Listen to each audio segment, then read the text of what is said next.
Good evening, everyone. I'd like to welcome you to the Utility Board Public Meeting for August 19th, 2025. Please rise for the pledge.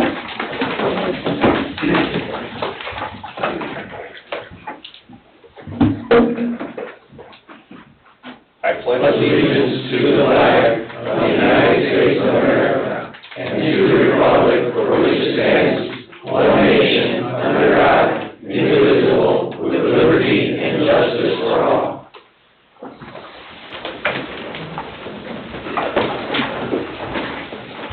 Can I get a roll call, please? Robert Carnahan? Here. Julia Rivera? Here. Chuck Becker? Here. Mary Jo Dixon? Here. Nicholas Recupero? Here. Greg Parker? Here. Richard Field? Here. I am present. Benjamin Eldridge? Here. David Austin? Present.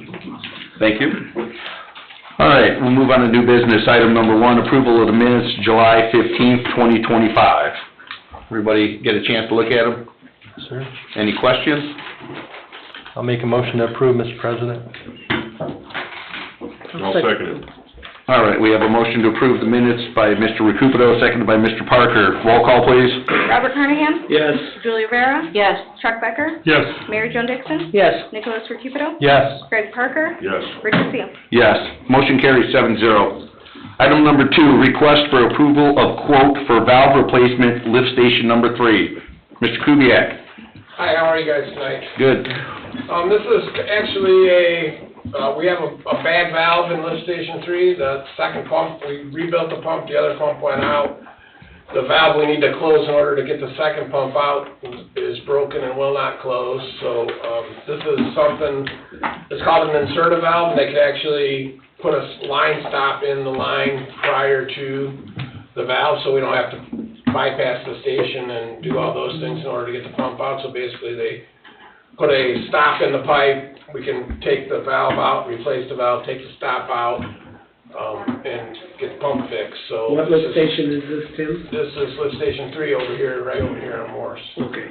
So with that being said, it's an extra $8,600 to do one of these line stops in the second one. It's like $36,000 for the first one and $8,000 for the second one. So we are opting to go ahead and then put this line stop in the second one because it's so deep and the mobilization cost is so high, just to kind of cover our bases, because then we have two, like a redundancy. Basically, if that valve fails in the future, we will be able to put that line stop in, change the valve, and move forward. So That's not related to all the force main breaks down there, though, right? it is, unfortunately, it is not. Okay. But it's just something, the pump is actually, right now, it's out, so we're relying on, we got the other pump fresh redone, new, but we need to kind of get this addressed ASAP so we can be back having 2 pumps up and running.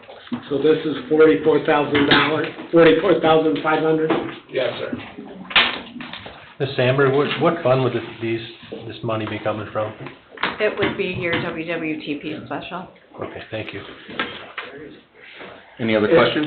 Yes, and why are those cuts in the road for? Is that where we had to repair pipe? Yeah, I was gonna get to that next, but. There's 7 or 8 of them. Yeah. How many is there? 6. 6. Then I think I saw one on Lakeshore Drive here too. That was an IPSCO one, that wasn't us. Okay. But that was gonna be on my report about the force main, so do you wanna do that now or after you guys deal with this? You can do it at that point. Okay, thank you. All right, if there's no other questions, look for a motion. I'll make a motion to approve the quote for the valve replacement for lift station number 3. Second? All right, we have a motion to approve by Ms. Dixon, seconded by Mr. Carnahan. Can I get a roll call, please? Robert Carnahan? Yes. Julia Rivera? Yes. Chuck Becker? Yes. Mary Jo Dixon? Yes. Nicholas Recupero? Yes. Greg Parker? Yes. Richard Field? Yes, motion carries 7-0. Item number 3, request for insurance assessment on lift stations. Mr. Kubiak? This was something that was brought up in, There's no boxes for the minute. this is something that was brought up during our staff meeting. They're wanting kind of an appraisal or updated quote on replacement costs for lift stations.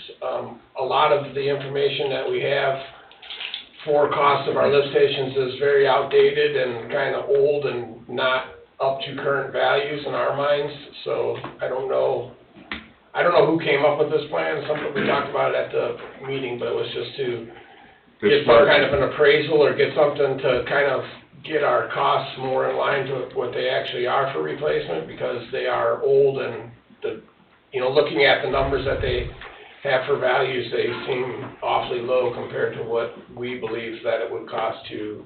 Costs have doubled since COVID for everything. And the insured values that we have are prior. I don't know when the last time, Jen, do you know when we had anything assessed for value, or it's been I think probably- I have heard in the past somebody say that the last appraisal the town had was in 2015. So I'm gonna jump here and say, if you consider this, perhaps consider an appraisal of all of your property, not just the lift stations. Look at everything. That's just something that we noticed looking at when we look at the numbers, it doesn't jive to what we believe. And we don't, we're not appraisers or whatever, so that was what was discussed, and somebody, evaluate and give us a up-to-date cost. So that's, Well, I know we've also mentioned about going out and actually doing an inventory analysis itself on all the lift stations. Which ones have the updated stuff, which ones don't, what's the plan moving forward, which ones get updated next, prior to any breakdown kind of stuff. Yeah. Well, we kind of have that, but obviously the cost of them for insurance purposes is kind of huge, I guess. so you're suggesting, Ms. Amber, for all wastewater, property? I'm suggesting everything the town owns. All town assets. If we're going to do I wouldn't do an appraisal just for some. I do an appraisal for everything. That way the schedule of values is completely up to date at the same time. Okay. Can we do that for the utility board, make that, or do we have to wait and do it at a town council meeting? You need both. There's an overlap of equipment and infrastructure to both the utility and town government. So this should just be for utility, and then in a town council meeting, we need to do it for the rest of the stuff. I'll make a motion to do the insurance assessment for the lift stations. I'll second. All right, we have a motion by Mr. Parker, seconded by Ms. Rivera. Roll call, please.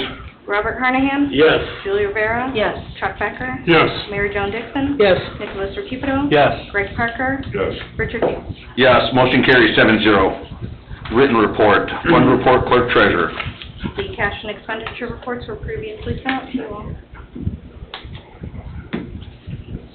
All right, moving on to item 5, consultant staff report, engineering sanitary update. Neil. Mr. President, board members, we have the West Side Interceptor Project 2. We're looking to schedule a pre-construction meeting with Ben and staff within the next couple weeks. Contractors ordering materials, and then they'll begin work on the areas north of 159 west of Klein Avenue.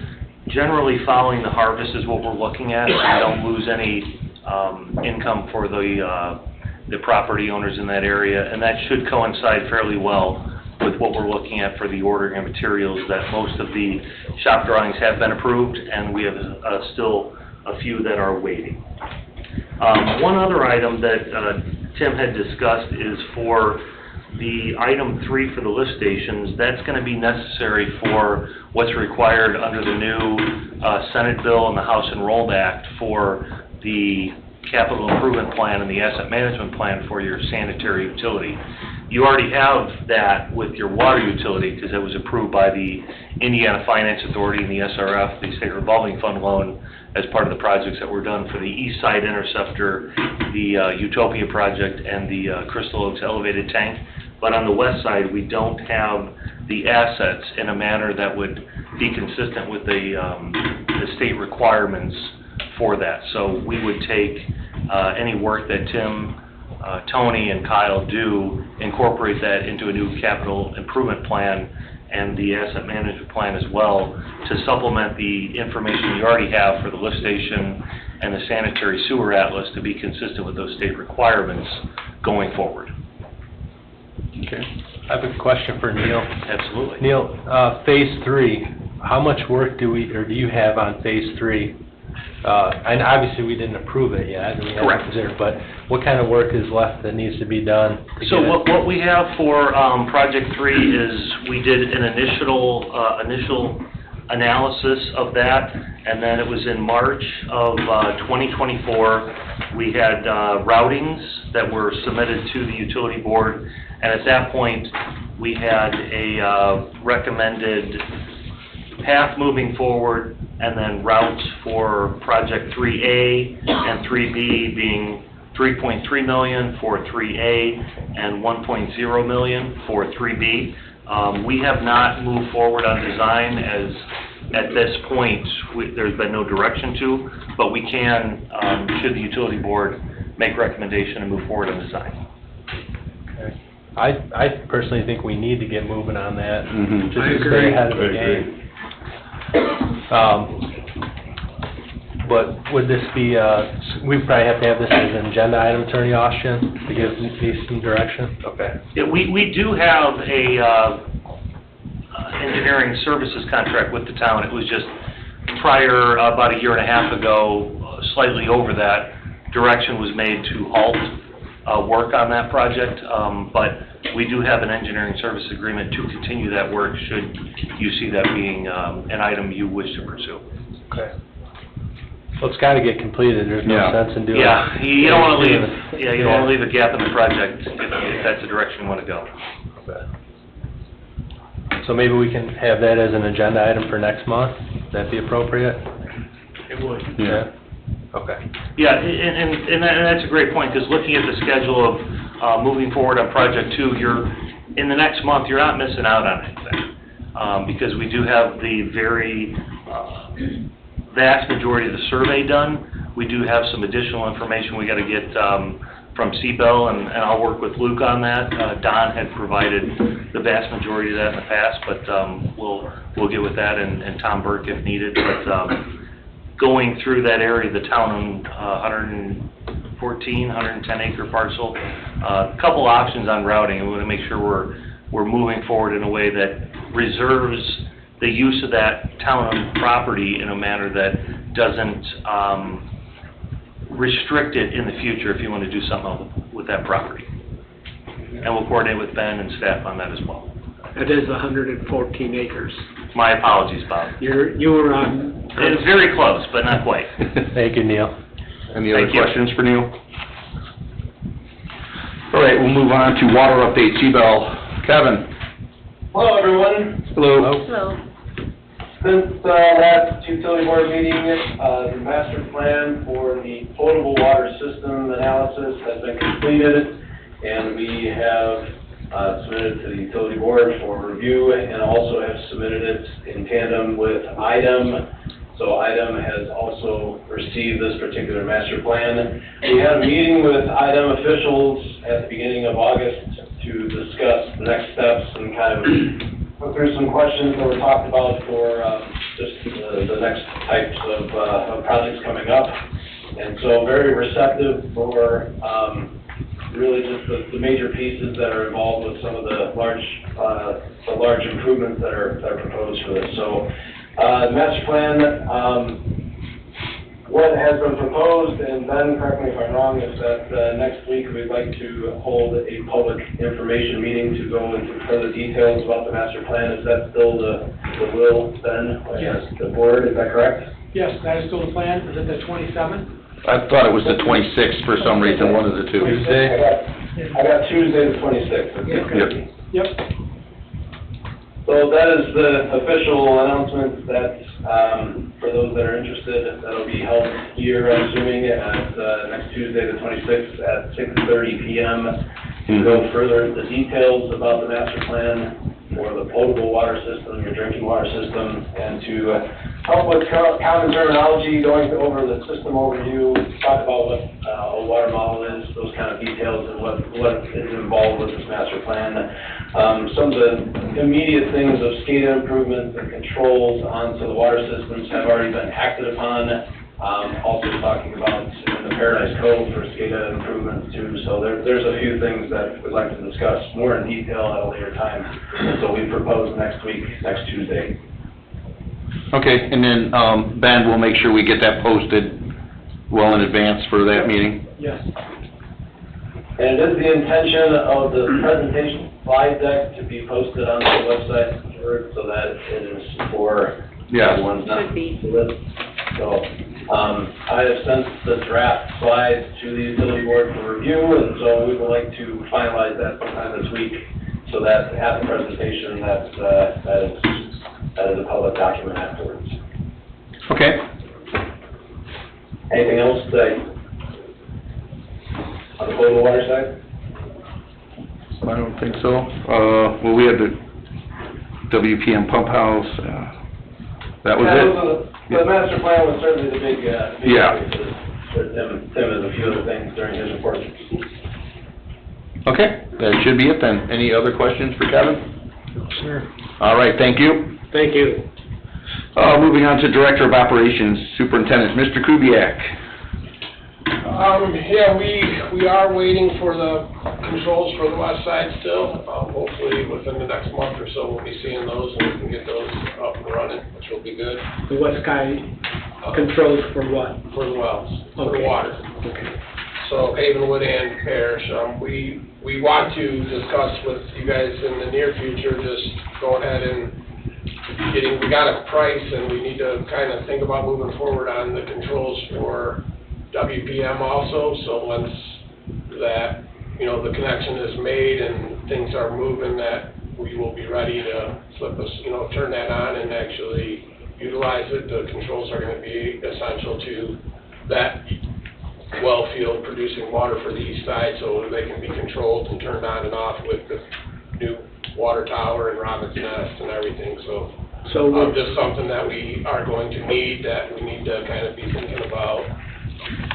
So we're preparing to send the water from the lighthouse well down to Lakeside south, right? Correct. And is there a time frame on that? Well, it's still kind of hinging on the development of Lakeside South, but, I'm kind of anticipating that here happening in the near future, so, I just don't want to, be in a position where that starts to be done, and then we say, well, now we gotta wait 3 months or 4 months for controls to come in, you know what I mean? So that's gonna be something I just wanna get on the same page with you guys and, make sure that we're, we can anticipate only so far, but I don't think they're gonna, I believe if they started tomorrow and got their part done, we would not be able to have controls in place. We have a quote and we're ready to order them, but I think if we wait for them to start, we're still gonna be lagging behind, I guess, so. So you want to get them in place before that? Exactly, so we're gonna need them anyway, so there's no need of, in my eye, there's no need of waiting. Okay. But, if we have funding and we can do it, then we just, we can have that conversation. The lift station, or the force main that we talked about on Morse, or that you asked about earlier, we had 6 breaks in that thing in about 8 days. We've now had about 8 or 9 days without a break. I don't know if I want to say that out loud, but quite crazy. There was like 3 by 4 inch, almost square holes blew out of the side of that ductile pipe from electrolysis, from the age of the pipe. No rhyme or reason as to where. We had one section that split all the way down the top and had like 2 bullet holes out the top of it that was about 8 feet long that we replaced. So we are trying, I'm working on getting some quotes to get that thing replaced. It's got to get done. We don't know how. We did find some plans, unfortunately, from like 2001 that was that lift station 3 force main replacement that never happened. So now that's obviously down the road quite a ways, and it's needing to be replaced. So How far north does that have to go? it has to go to 149th to Reeder Road there. That manhole that's right in the middle of the road there, that's where it discharges to. That's south. South, I'm sorry. What's the north? line that needs to, where it ends on the north side? It ends at the lift station. It At the goes lift station. from the lift station, it's like, I believe it's like 1,400 feet, 1,370 feet. So, It's a lot. we've been waiting on locates. We have a quote to do boring, underground boring of a line. We have a quote to open cut the ditch line and, possibly put it on the west side of Morse to try to keep it out from under the roadway. And, we're waiting. We called in locates 3 times. 3 different companies called in locates. It's been 8 days. We had to call an emergency locate yesterday, and they finally got the gas main located on the west side of Morse. There's still some fiber optics in there, and I don't know if there's anything else, but we're trying to see if we can't go across Morse to the west and then head up the west side of Morse and dump that lift station into the interceptor line on the west side of Morse instead of putting it underneath the lane of road. So we're trying to make the best, you know, do it the best we can, but we're, How many more do we got ready to pop, you think? I mean, any time, any minute, any part of it, I would say, by what I've seen over those first ones. You can't do in situ foam? No, it's a force main, so you have to, it has to be replace it? replaced, yeah. Okay. So hopefully, I'm hoping that we get some answers with the fiber optics that are in there. Locates, the electric is overhead, so there isn't any underground electric, we know. And it'll be a little bit cheaper to open cut it and put it in. Plus, they said if we do bore it and it goes underneath Morse, every time they do a bore across Morse or whatever, they'd have to cut a hole in the road to visually locate it before they could bore across the road. So trying to keep it out from directly underneath the pavement is going to be beneficial to everybody. So that's our hope. Anything else? That's all. Keep checking for now. All right, we'll move on to item C, Town Manager. Thank you. Item D, Town Attorney. No report. Moving on to old business, item 1, update discussion, sewer rate increase. All right, Ms. Hayes, do we have anything on that?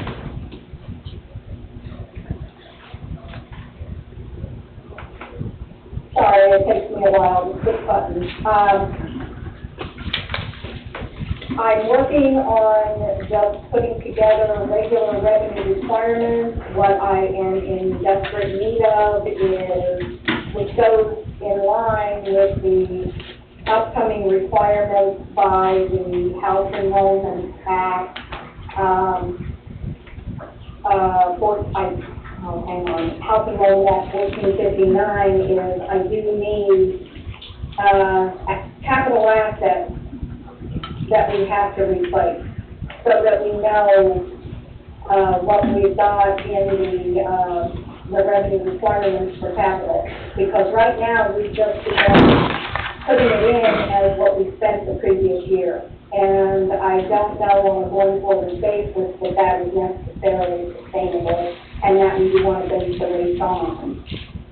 Plus, hopefully, we'll find out more of the requirements from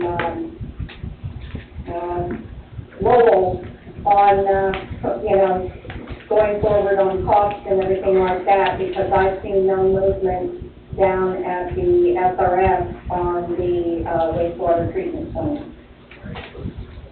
I drove past Belshaw Road, and there's all kinds of construction going out there in front. They're clearing land and everything, but we don't know what's going on, do we? No. I know we were, Ben was trying to reach out to Lowell as far as getting something on the books for having a JMOB meeting. We did try for the 26th before we scheduled the water meeting that day. Unfortunately, Lowell was, they had some other stuff going on, so Ben is still in contact trying to figure out day, time that works for both sides, so. In that last email, if you saw it, I included about 7 or 8 dates. So, if Cedar Lake could, if you guys could respond and with a couple of dates that work for you guys, then maybe Lowell will jump on board with that. Yeah. Are they in agreement with those dates? He just asked to provide multiple dates, so I provided, I think, 8 dates. I have 2, and 1 in August, and maybe 7 in September. But since sending that email out, I think it was yesterday morning, I haven't heard from anybody, but we're requesting the JMOD meeting here in Cedar Lake, so if we can take the lead on that and respond to that request. Yeah.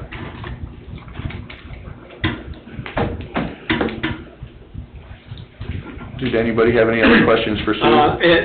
No, but we're still not getting any kind of financial from them either. We're just in a standstill with them. That's correct, we still don't have I have the not true, received the McMahon report. that's due in March.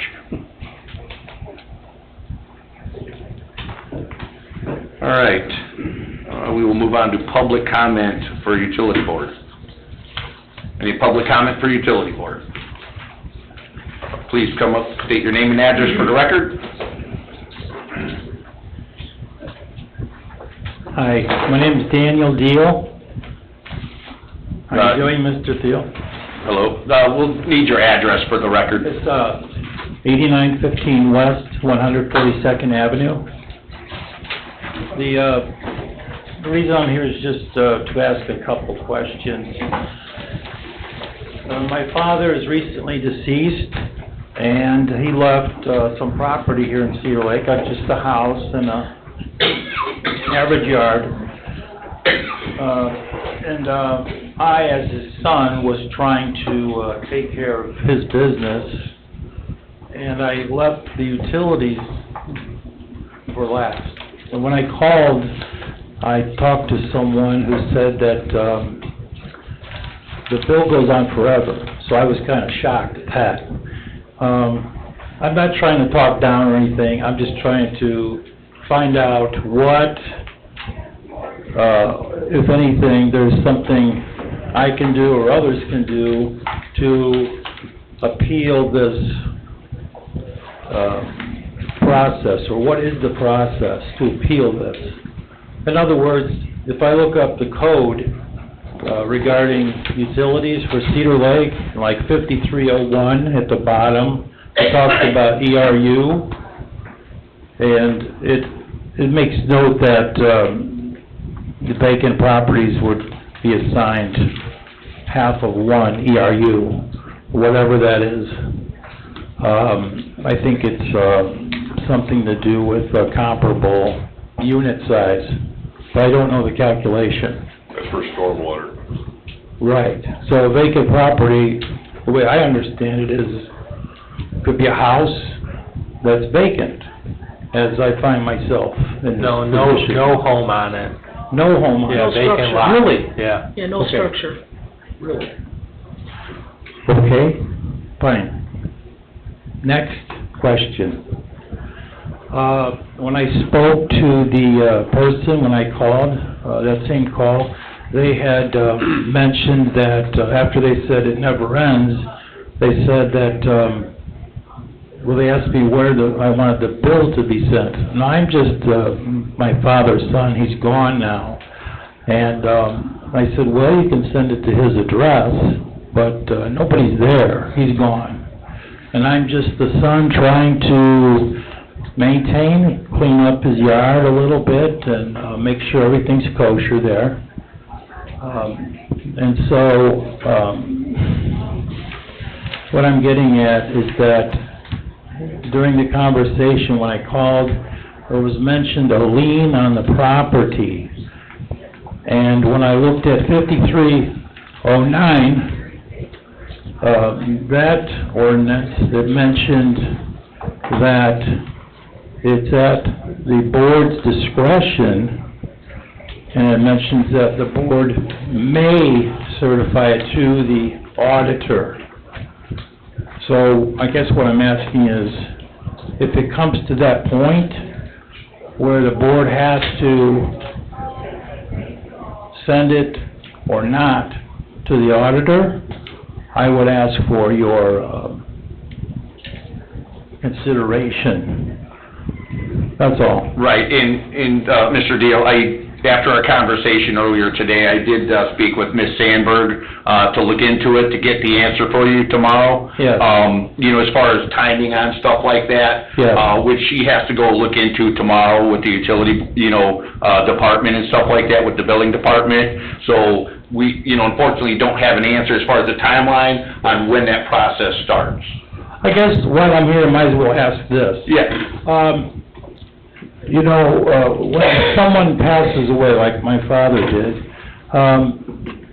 is there something that would cause, let's say, any creditor to just go automatically to the children of that deceased person?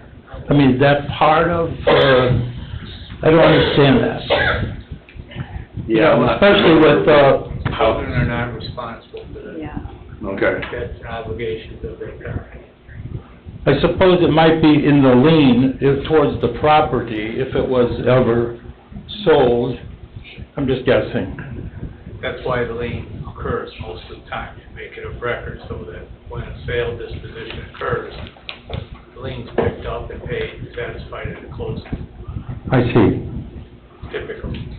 Okay, and that's why I brought up that citation I mentioned at the, I think it's 5309. The board may, at its discretion, not send it to the auditor, and which would increase the taxes. And I just want to say thanks. Okay. Thank you. All right. Thank you. Thank you. We're sorry for your loss also. Jennifer, could you kind of explain what the process is to them? So when it comes specifically to how you all with your utilities and the current ordinance handle the liens, we do it twice a year. Usually it's done in May and November so that everything can be taken to county in time so that there's time for it to be put on the next roll of taxes. But we're talking like 4 months in arrears is what usually triggers the system for something to show up. But there's, we send out 3 notifications. We give people, time to come in and to pay before the lien is placed. I have a question. Yes, Ben?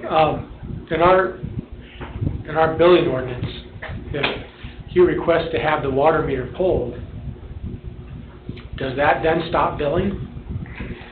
So, depending on the address and the home, whether or not it's on municipal water, if it's on municipal water, then yes, absolutely, we can shut it off and there will be no water bill. But the 3 other services, the way those ordinances are written, billing does not stop.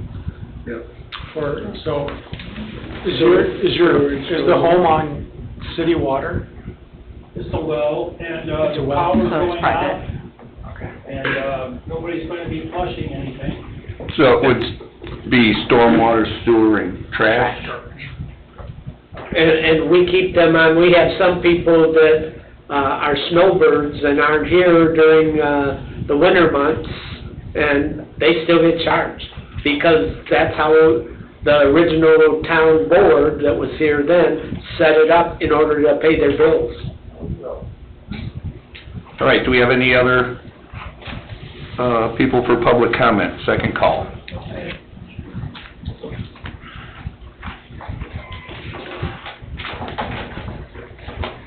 Carol Kerr, 9900 West 129th Place. Greg Parker, you said at the last meeting the ideal situation would be to return the sewer money to the sewer fund, correct? I would love to do that. Okay, how much do we owe it? I want to say it's like $2.3 million. How much? 2.1, I think, Greg. I think it's a little more than that. We put back 2.1, and 4.4 was removed. All right. 4 million? 4.4 was removed, we put back 2.1, So around 2 million? 2.3, I think is the number. Okay, well, I found an article that was in the newspaper, and it was written evidently when the person that was filing the class action lawsuit. And it was for PCBs, which I wasn't sure what it was for. Okay, there's no public record, this is before, when it was decided on. There's no public record of a specific lawsuit agreed between Monsanto and Cedar Lake, Indiana. However, Cedar Lake has been involved in discussions with potential PCB-related settlements, specifically regarding sewer issues, okay, potentially linked to PCB contamination. While there's no direct agreement, Cedar Lake has sought funds from a class action lawsuit related to Monsanto's PCB contamination to address sewer problems. Okay, here's a more detailed breakdown, it says. That's what it says, a more detailed breakdown. Cedar Lake sewer issue. Cedar Lake is identified with, they say, surcharges. I think it's some kind of pushing of the water, okay, of the sewer into roads, and has a plan to fix them, but they lack the necessary funding. Seeking funds. Okay, the town has requested from a class action lawsuit concerning Monsanto PCBs regarding $2 million for their sewer project. Cedar Lake is also seeking an additional $1 million from the county and is working to secure even more funding while addressing the sewer situation. While Cedar Lake is actively pursuing funds related to PCB litigation, there's no publicly available agreement specifically between them. Again, this was probably when this was just happening. PCB litigation. The Monsanto PCB litigation involves numerous municipalities seeking compensation for damages related to PCB contamination of water systems. Okay, Bayer bought out Monsanto. Like Bayer aspirin people, Bayer aspirin, okay. Well, it is important to remember that Monsanto denied wrongdoing in any of these suits. They chose to settle to avoid lengthy legal battles, according to the Thor-Horman law. Monsanto manufactured a significant portion of the PCBs in the U.S. before their ban, and the lawsuits allege that the company knew about the potential harm of PCBs but continued to market and sell them. I have a friend who, after nurses training, became a lawyer. I called her. She lives in Florida. She was able to look up this, settlement agreements. This is for any lawsuit, even class action. The most important factor in determining how settlement funds can be used is in the specific language of the settlement itself. The document should outlay the purpose of the settlement and any restriction of the use of funds by the recipients. So to me, I don't think there's any need for a sewer rate when you put the $2 million back that you took out. You might be. Well, I'm going to go to Neil on this one with a question.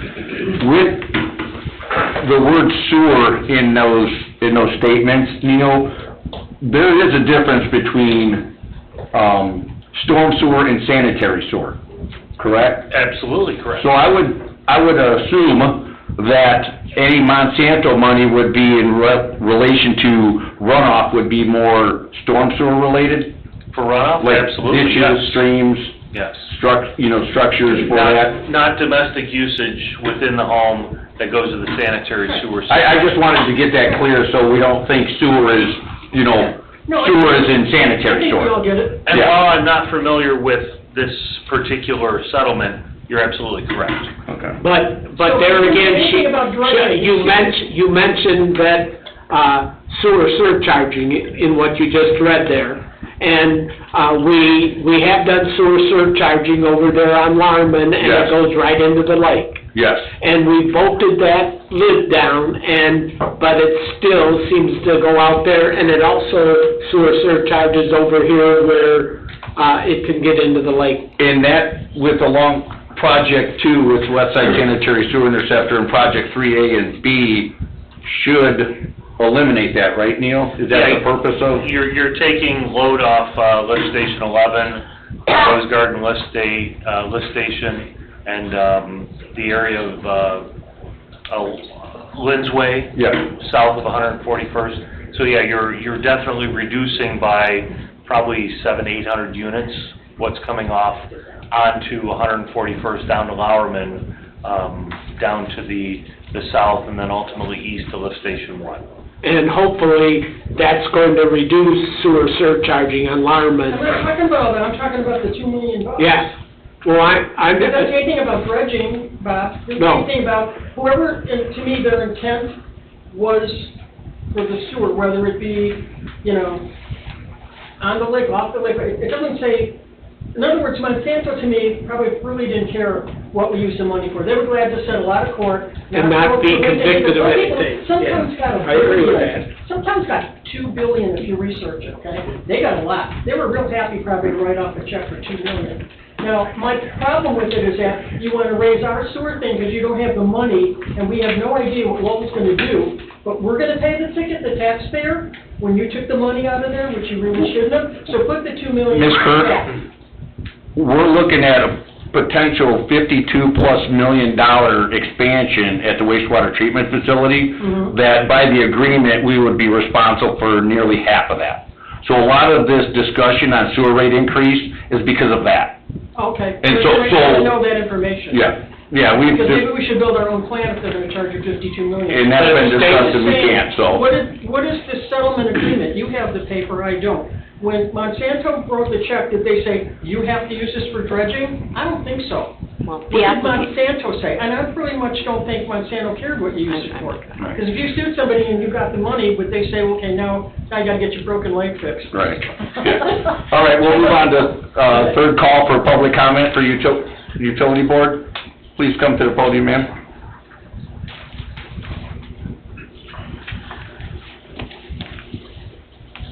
Hello. Margaret Marriage, 11727 West 124th Place.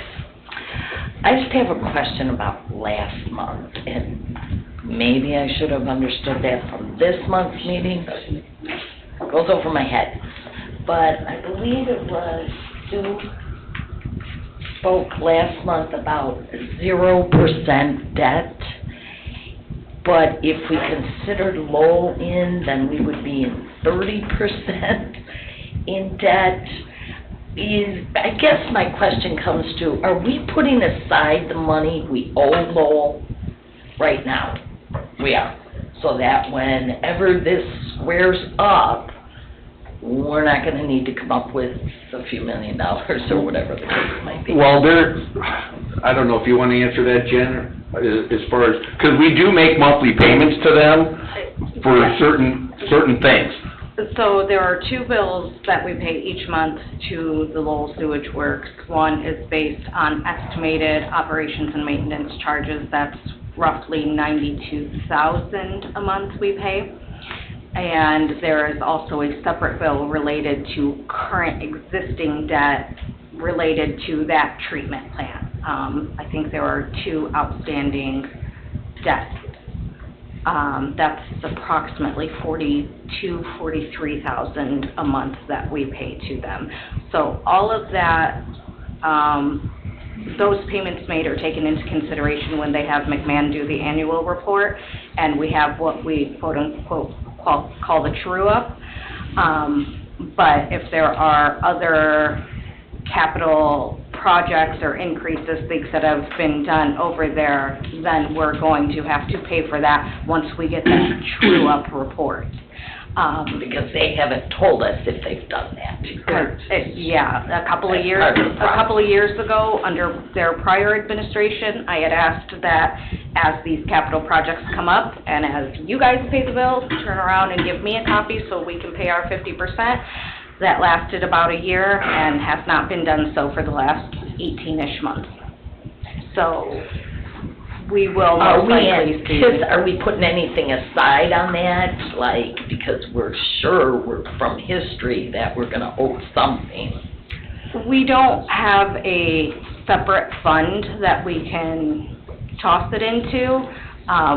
We just, I hate to say it, but we just know that we're going to need a portion of our capital monies in order to make that reimbursement payment to Lowell, or if something were to come up and they were to start billing. It'll come from capital. It'll come from the capital fund, yes. A portion of it, if it's related to overages and operations and maintenance, then it will come from the operations fund, but a majority of it will come from the capital. Okay. One other thing, is the police and fire station totally open now, or? The police department has Police moved in. department, yes, I guess, is it? The police department is now there. Yeah, I thought fire, okay, what about fire? Nope. No. Okay. Any dates? Well, there would be staffing issues with that, ma'am. There's not enough, personnel right now to staff both stations. I gotta say something for the record here. Okay. Because we get a lot of crap Yeah. about that fire station being Okay. empty. And we should, because Yeah. we're the ones up here. Kinda looks silly. But we've been looking for answers about what was the plan on this. And I think a former council member might have put up a Facebook post recently, somebody that doesn't sit up here anymore, but that there was no immediate plans to staff that place. So now we sit up here and we don't have plans to staff it because it takes a lot of money to staff it and there's only so much money to go around. We weren't the ones to make that decision, the whole of this council. So there, Silly. Julie was... Well, miscellaneous revenue has shrunk, because we have a moratorium, so there would have been some funding to, like, additional people through the years, but our miscellaneous revenue has shrunk because of no building permits, so to say that we thought that it would get to this point, no one would have. We can't operate on building permits. If you look at the past budgets from 23 for 24, 22 for 23, 21 for 22, in those 3 years, there was only 2 new people hired. But it was gonna be gradual, And it's not like, I'm tired of this we had to put a moratorium on because we're running out of resources here. There was irresponsible growth going on. We had to do it, and I will gladly, I signed that document, the resolution.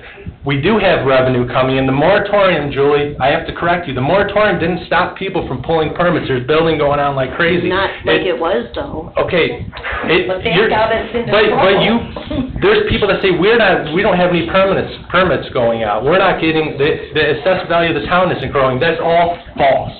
Well, And I would every like year a it report grows. from Sue at miscellaneous revenue from 21, 22, 23 to what it is right now. And that can go for police and fire. Am I correct, There's Jen? 1,100 lots that are shovel-ready right now, Mhm. already approved and shovel-ready. So if somebody wants to build a house here, they can, but on those 1,100 lots. The only thing that we're not doing is approving any more subdivisions. And things aren't really selling right now anyway, so I don't know where that would go for you. All right, was there any other questions? Yes, I had one more, and it relates to you, Mr. Recoup it all, yes, ma'am. Yeah, okay. Last month, you made a comment, and I just wanted to clarify it. You said something about, I have 2 other questions. One, do we know where... Well, we do have 3 minutes. I know we're already past, Ms. Yeah, but we've done, let the others go. I know. so- Okay, real quick, do we know where we're gonna will the master plan show where we're gonna put the new water towers?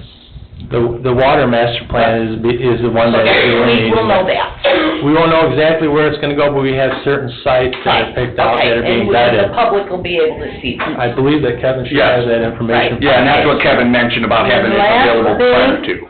You made a comment about you didn't want your, whatever ward you're from, or whatever you guys call your divisions, I'm not sure, to pay for the mistakes of the past.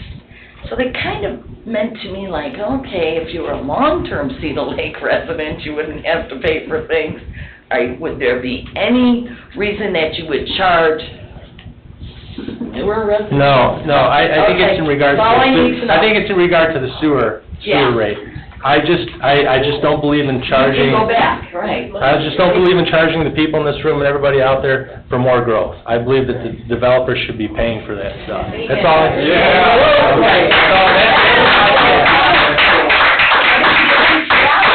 All right, last call, public comment, anybody online? No hands raised.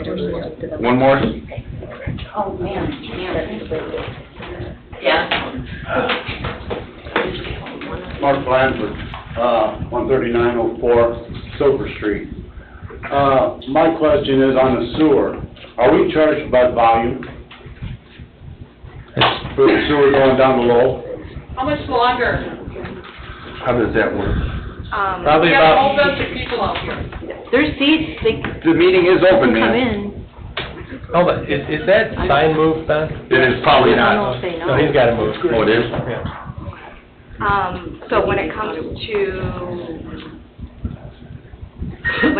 to Lowell and help me out with this one, Sue, because there's actually two different calculations, is there not? One based on flow. Yes, what we pay for Lowell is, since we have the two tranches of payments, one is for operating and maintenance, and it is based on the actual flow that we're sending down there. A percentage of the total flow at the plant. So if we are 52% and Lowell is 48, then that's the split on an operating cost. And it is by, it's just that percentage that gets charged to us, not by gallons spent, it's percentage. And then the capital expenditures are in the agreement from Lowell, and it's a 50-50 split. There is nothing based on the actual flow, it's we share it equally. All right, because my question was, the flow of it. I worked for a town of Cedar Lake for 24 years. We used to do downspout and sump pump inspections on these new subdivisions, and these new subdivisions are taking their sump pumps and their downspouts and putting them into their sewer pipes. That's right. Mr. Kubiak, would you like to answer that one? Yeah, there is individual storm sewer taps for all these new houses, so all of those sump pumps and downspouts are going into the storm sewer, not And we was catching tons on the new construction going into the sewer systems. There's none now. I mean, every house has an individual storm sewer tap. All right. So there's two separate ones, the sump pumps are checked, and the line is checked going to the storm sewer, so maybe in the past there was not separate storm sewer taps for every house, and now there is, so that's been addressed and being taken care of. All right, my second question is, the sewer pipe on Lorman, has that ever been scoped? Yes. Because when they were building that, I had 5 people come to me and say that they're not putting any aggregate around that pipe at all. They were taking the spoils that they dug out to bury that pipe, which was dirt, concrete, and brick, and just throwing it right back on top of that pipe.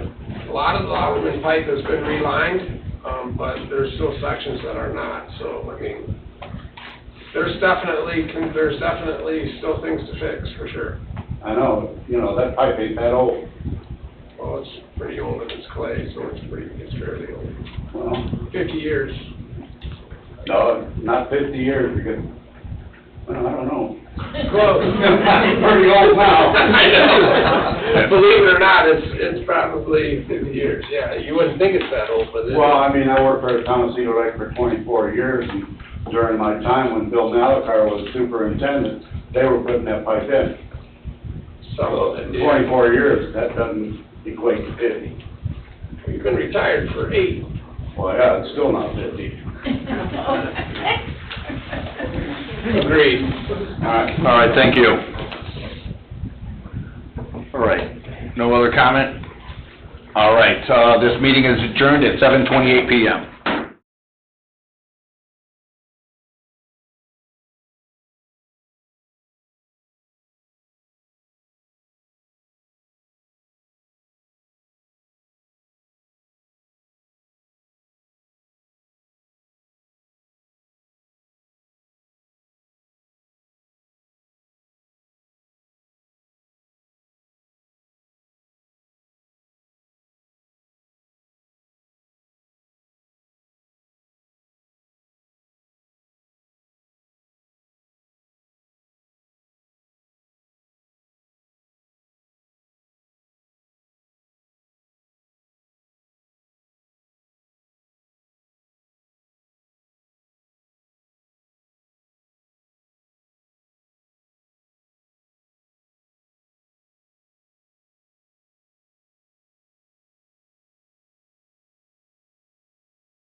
Good evening, ladies and gentlemen, and welcome to the Town of Cedar Lake Town Council meeting for August 19th, 2025. I'd like you all to rise for the Pledge of Allegiance, followed by an opening prayer. We also want to remain standing to observe a moment of silence for the police officer from St. John who recently passed away, Detective Aaron Antmeyer. Ms. Crate? I pledge allegiance to the flag of the United States of America and to the republic for which it stands, one nation under God, indivisible, with liberty and justice for all.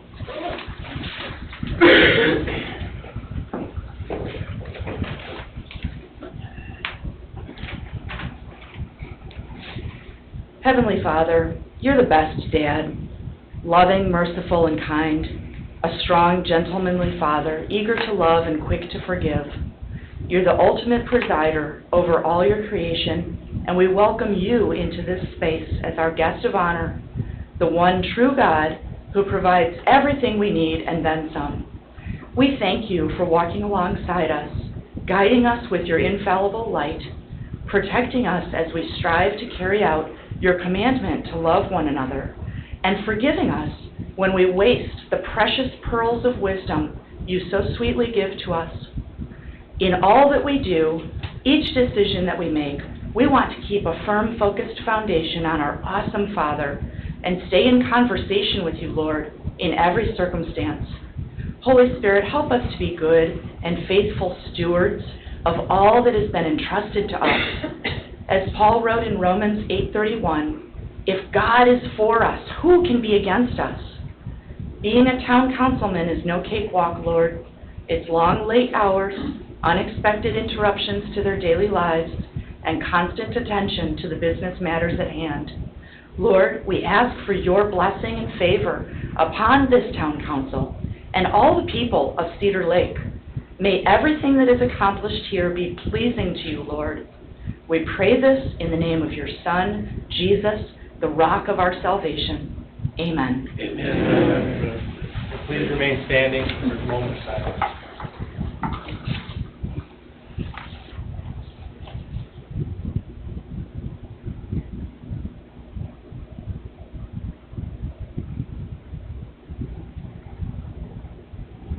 Thank you. You can be seated.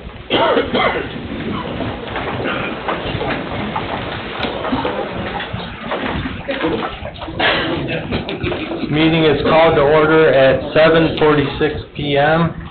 Roll call, please, Ms. Sandberg. Robert Carnahan? Here. Julie Rivera? Here. Nicholas Cupido? Here. Chuck Becker? Here. Greg Parker? Here. Mary Jo Dixon? Here. Richard Hughes? Here. I am present. Benjamin Ellsbridge? Present. David Austin? Present. Thank you. Number one, public hearing, ordinance number 1517, public way vacation, public hearing, Rago. A, review of legals. Attorney Austin? The legals are in order for the public hearing that's scheduled by this agenda item. All right, thank you, sir. We have a vacation request for the Rago family in the vicinity of 8448 West 139th Avenue here in town.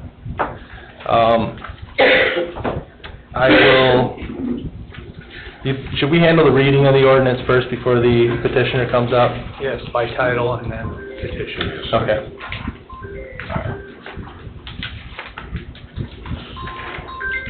All right, we're ready.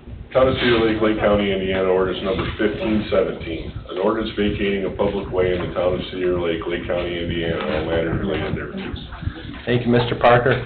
Before we open the floor up to remonstrance, I want to acknowledge we have 3 packets of objection and in support of keeping the walkway that were submitted, one on August 18th, 30 of them on August 18th, 12 of them on August 18th, and another 5 on August 19th. Some of the names are legible, some are not. I would ask that Ms. Sandberg can place all these in their entirety into the record. Yes, sir. Okay, and I spoke with Attorney Austin about this earlier. We need to get the correct names for these individuals. We do, and my recommendation is that we stamp each of the remonstrance or information submitted within the body of that single. Okay. Did they go to you directly, or did they go to the town manager's office? I believe they went through the town manager's office, and then they were given to me, Jeff. Then I'll work with Monica. Okay, all right, thank you. So we want to make sure these all get put in the record, which they will. Before I open the floor up to remonstrance, I'm just cautioning people, please stay civil, stay on point. There's business to take care of here. I don't want to get into personal stuff or people's dirty laundry, but I understand that everybody wants an opportunity to speak, and because of that, we want to try to limit everybody to 3 minutes. We know that there's a lot of people here that want to speak, so please be respectful of everybody, and we'll be respectful of you. And with that, we'll open the floor up to remonstrance, not remonstrance, we're going to get the petitioner up here first, correct? Okay. Do we have someone from the Rago family here?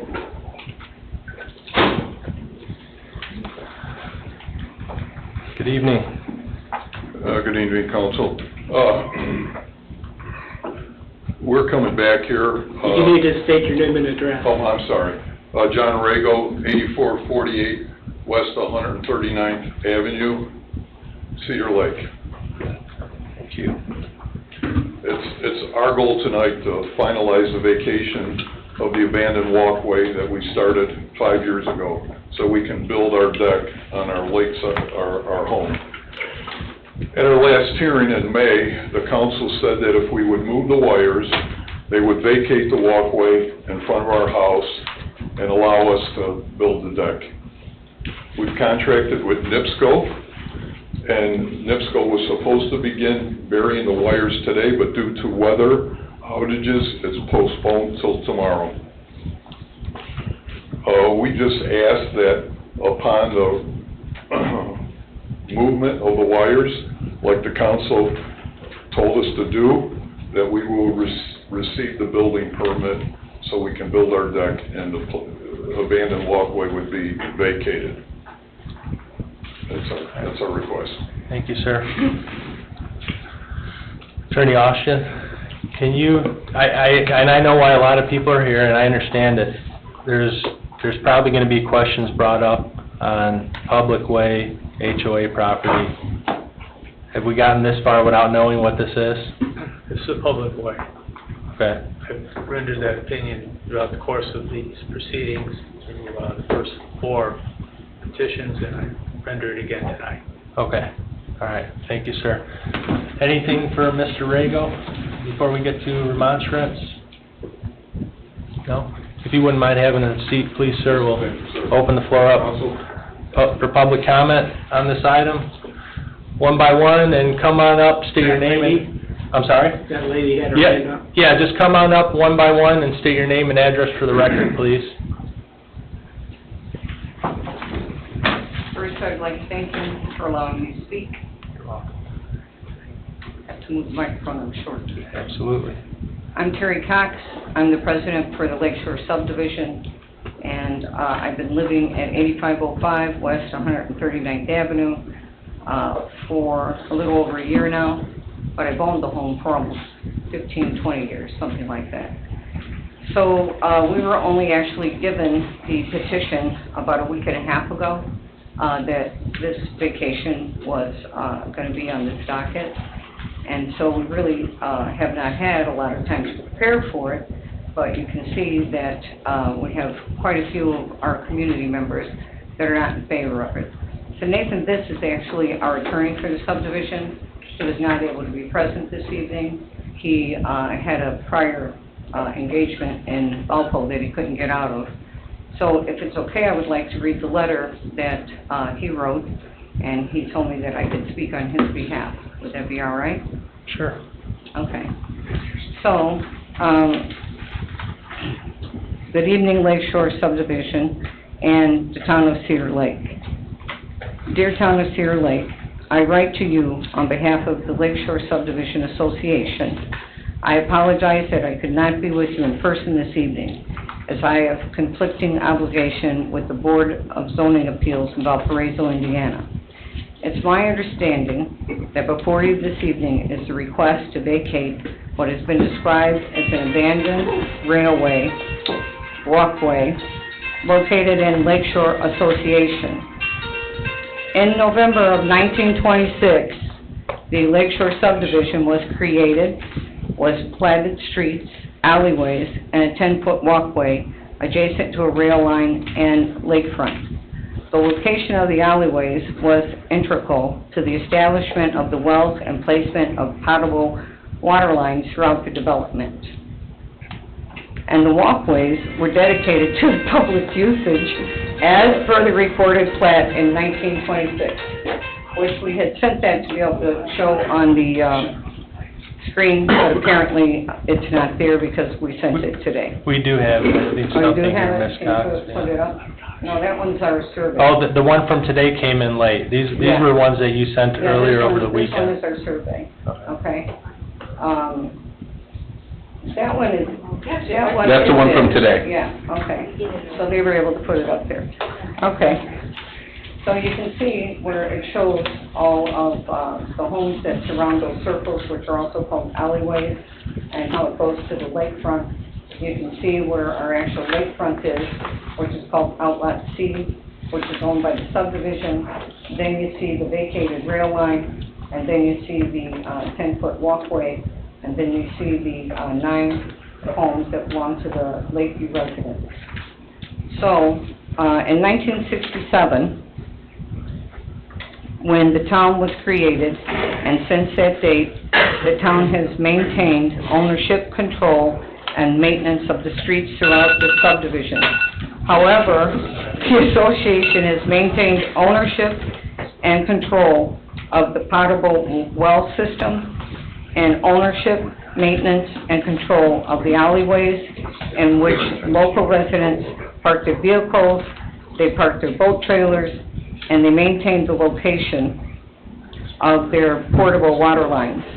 Furthermore, it should be noted, at no point did the association vacate any walkways dedicated to the public. And this point being, what we have in this case is a private entity which owns walkways and alleyways dedicated for public use, which is far different from a public walkway or alleyway which is owned by the town of Cedar Lake. This is a distinction which must be appreciated. At no point in time has the association relinquished its rights or its ownership to the town. Thus, the town has no ownership standing to vacate an area. A critical component of this statute allows a municipality to vacate publicly owned right-of-ways to its ownership. To that end, as the walkway was dedicated for public usage with the creation of the association and has never been transferred to the town, it is not a vacated pathway of a railway. It is the association who maintains control of same, and thus, matter is not properly being put before you for consideration this evening. Thank you, Ms. Cox. So, I have a couple comments. Can I have my 3 minutes? Well, you No, just it's put... okay. you- Oh, I read his letter. Yeah, I know. We All want right, to try to that's keep fine. fairness here. Okay, Yeah. no problem. Mr. President, Yes, sir. you should insert the letter into the record. Okay. There's a hard copy of it. Do you have a hard copy? I don't. You don't? I've not been copied. Ms. Cox, did you hear that? If we can get a copy of that, please? Thank you. I would need his email, I don't have that. Okay. I was gonna say if you could send it to me, because it'll go into tonight's record. Okay. Thank you. Thank you. Okay. Next, for remonstrance, public comment for the vacation request.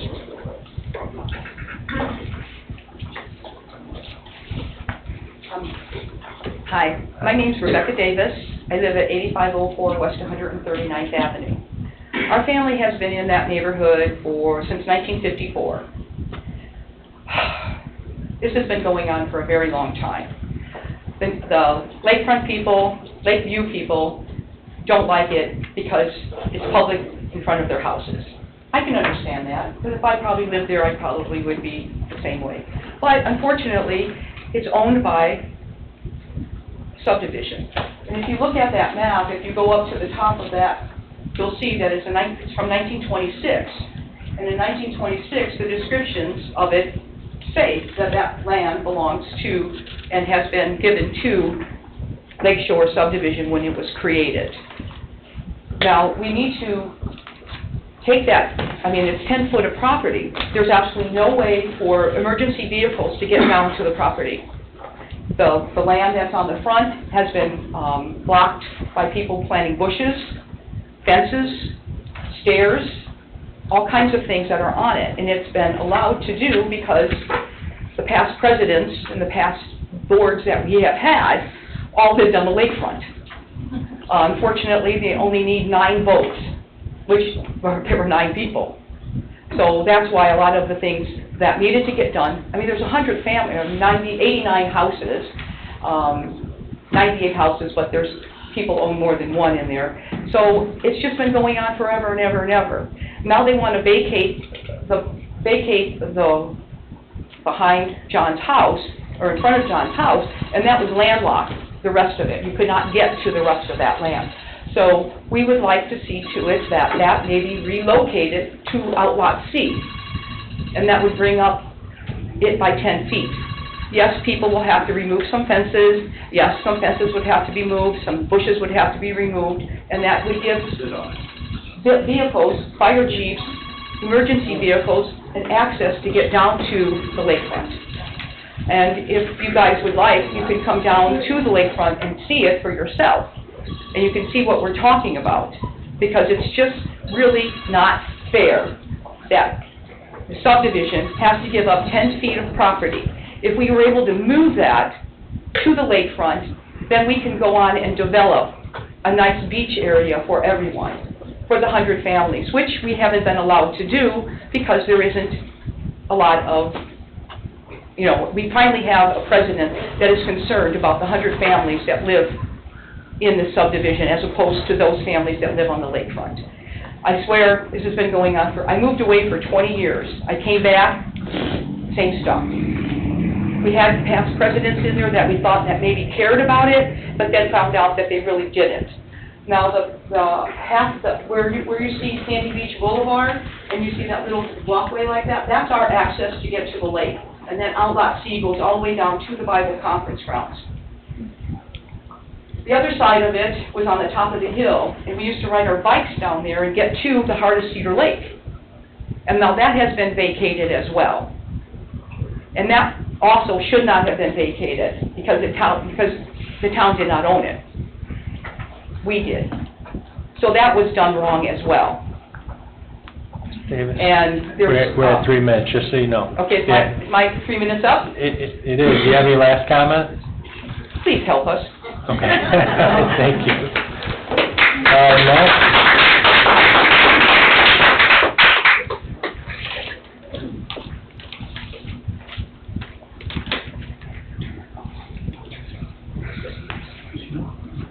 Paul Young, 13925 Butternut Street, Cedar Lake, Indiana. I've lived here for 39 years in the same house, 13925 Butternut. There was a boat ramp on our property years ago. All that Lakeshore property was given to Lakeshore subdivision by the MONON, including the walkway. Last year we went through this where they tried to sell stuff, our subdivision, our previous council tried to sell some of the lakefront or Lakeview people. We got that resolved. I think the smartest thing to do here is, if they want that 10 feet, give us 10 feet of lake property. That's going to give the fire department, the police department access to the lake. They can bring vehicles down there. It does nothing but make sense. But MONON said we could never sell it. How can the town just give it away? It's not theirs. It's fact. That's all I got to say. Thank you, sir.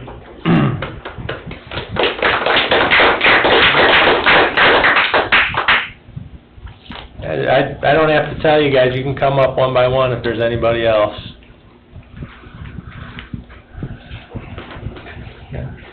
Joe Selinsky, 13825 Houston Street.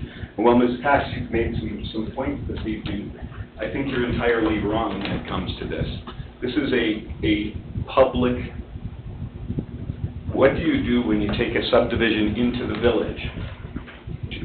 Does the subdivision own the streets?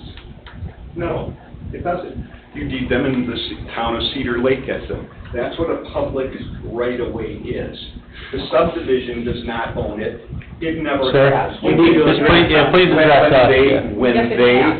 When they bring a subdivision and they say, here's our layout, will you accept this? And with exception of Outlot C, which there's a separate deed for, which could never be sold, everything else was laid out in a plotted plat, which would then allow it for it to be vacated, just like any other subdivision, because you have to do it.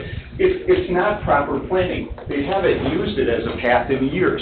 Never in years have they used this, and it's a path to nowhere. You can't go east, you can't go west, you can go north or south, which divides the community. It's improper planning completely. By giving the Ragos, which we issued a building permit 5 years ago, with a property that has a sliding glass door that's elevated in the air, which is that's not safe. That was issued 5 years ago. Why don't they have that permit yet? By closing this down, it takes all the question away.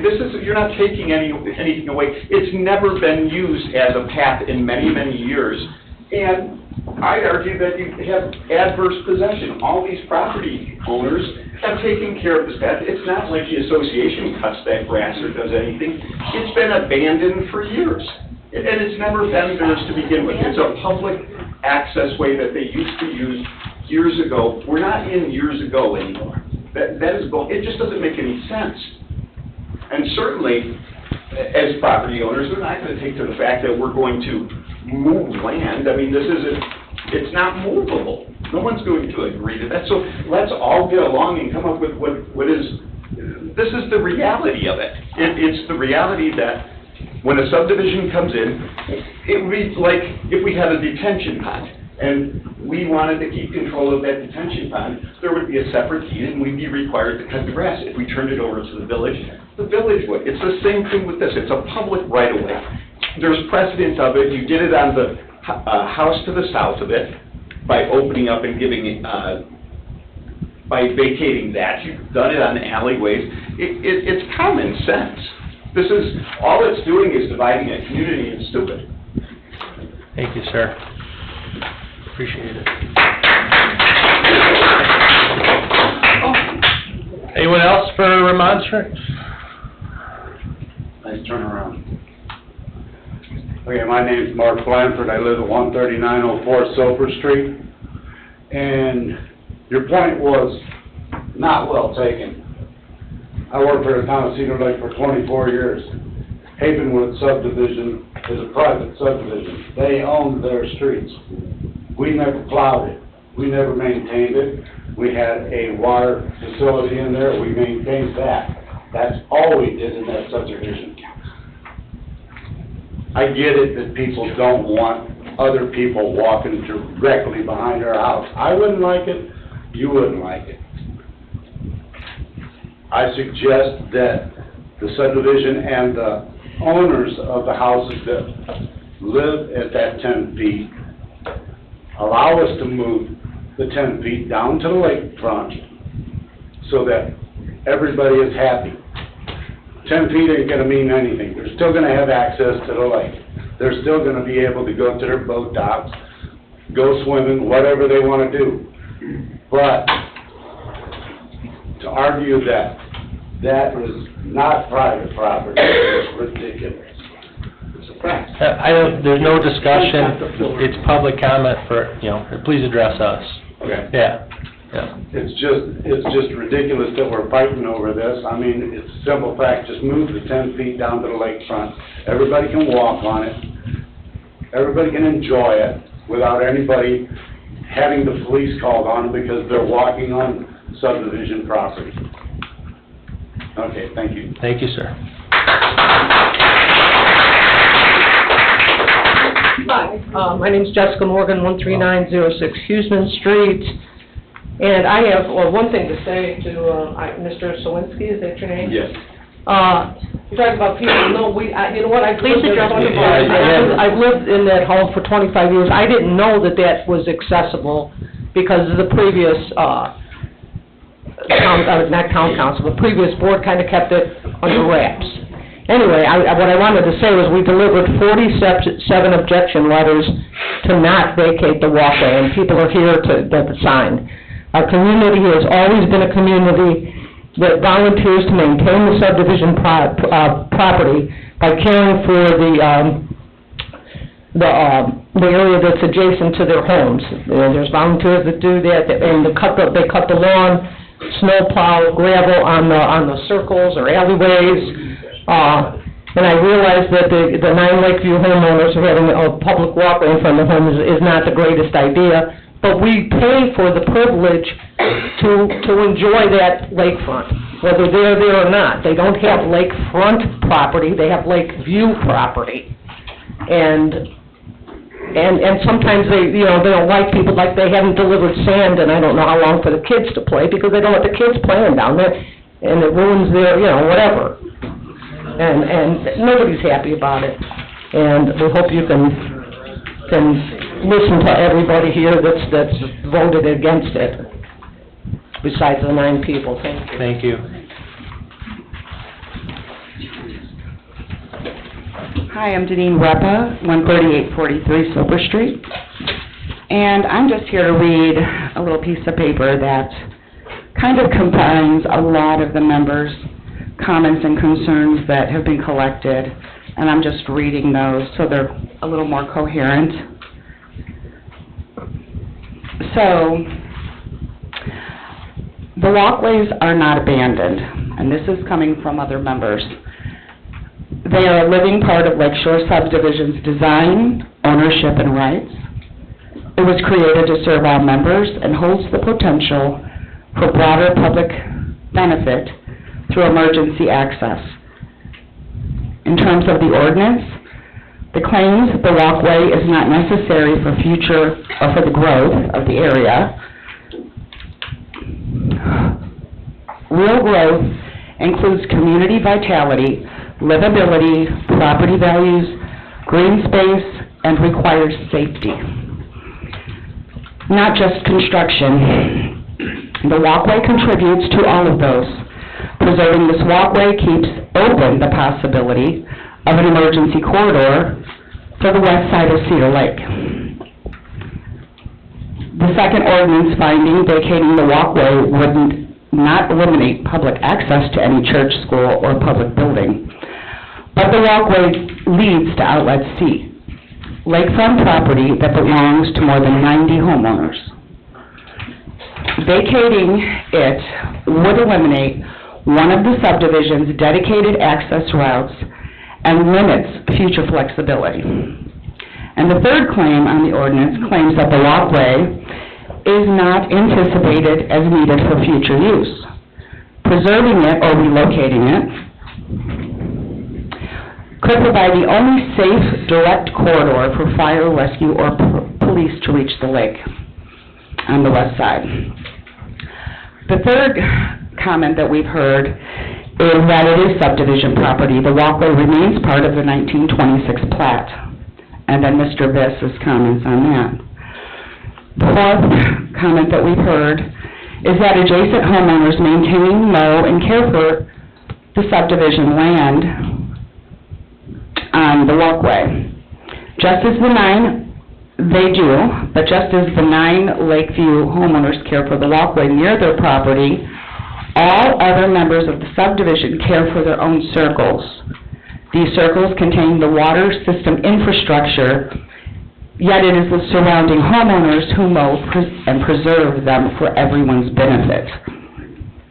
The fifth comment out of 8, emergency access and public safety. This has been mentioned by most members, that relocating the walkway adjacent to Outlet C so that it can serve as a designated emergency access corridor for the town is an idea that would preserve subdivision-wide rights to the lakefront while giving the town a safe and reliable access point to the west side of Cedar Lake, something that does not exist today.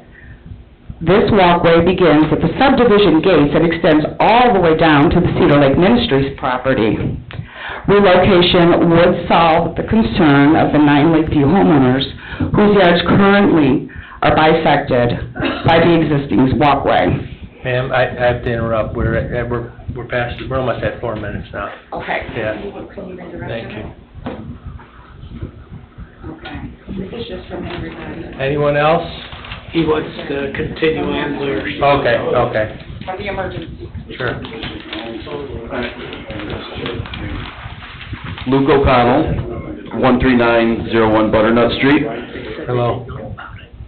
Emergency access and public safety. Relocating the walkway adjacent to Outlet C so that it can serve as a designated emergency access corridor for the town is an idea that would preserve subdivision-wide rights to the lakefront while giving the town a safe and reliable access point to the west side of Cedar Lake, something that does not exist today.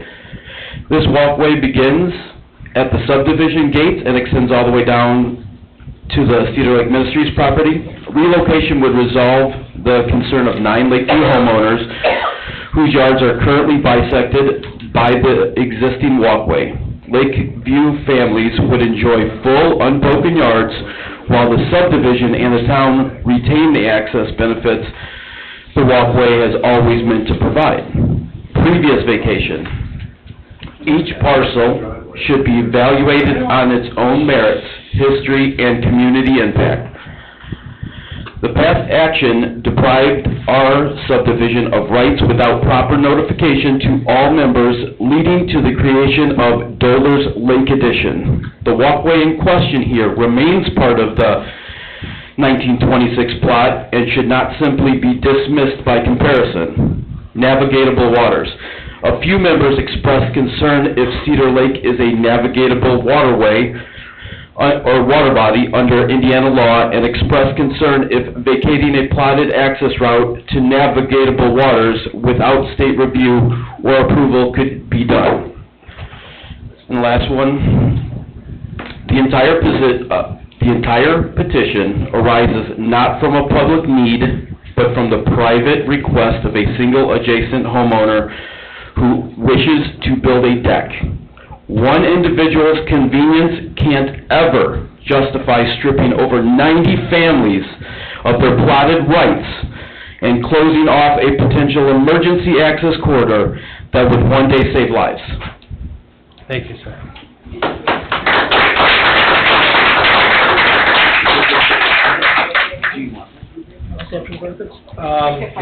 Yeah, if you can give it to Ms. Sandberg, please. Yes, thank you. Anyone else for public comment, remonstrance?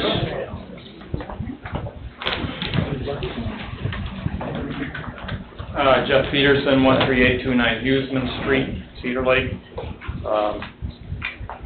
This walkway that they're talking about, I don't know if they can go to the other map. Yes. But, Cliff, could you move the maps there? yeah. See? It's going down. So that walkway there is off the lakefront, and it is blocked by a fence in several yards, one being the Wilkenings, one being the one in question right now. There is really no way to walk that without going through brush and many obstacles through that whole system. It's called a walkway, but it's really not used as that anymore. It was part of the railroad back in, railroad from the Monon Depot to the conference grounds back in the 1800s and to the 1900s. My question is who would have the authority, maybe your lawyer know this, who would have the authority to move that 10 feet? The subdivision says it's their property. Would the town have that right to move that 10 feet to the outlet C? The answer is no under Indiana law. No. Okay. So it can't be moved. They would have to buy. They'd have to buy my property that is part of outlet. The group of property owners, sir, would have to collectively take the actions needed to combine. Yeah. To move that 10-foot. To move that 10-foot, combine the lots to do it. Yeah. On the south end, on the north end of the, past our subdivision, there's been many rescued vehicles on the conference grounds property that have access right to the lake. They've been down there several times when there's been drownings, and so it's not something that the town is being cut off from. The south end of this Outlot C, which you see is a lot larger than the rest of it, and there is one part of it that's like about 11 inches wide, has never been developed. As far as having a boat pier, we have several boat piers down there. The South Shore subdivision just put a boat pier up and have all the property owners able to put their boats there. And that has never been realized. There is a swim pier on that south end of Outlot C, so they're all talking like they have no access. They have plenty of access. There's a property there that is still existing and is pretty wide there. You've got 15 seconds, Mr. Peterson. Okay. Yeah, just a heads up. So that's just my concern. I don't know who would have the right to move that 10 foot. Thank you, sir. All right. Mr. Rego, I just want to make sure that everybody had a chance to speak. Anyone else?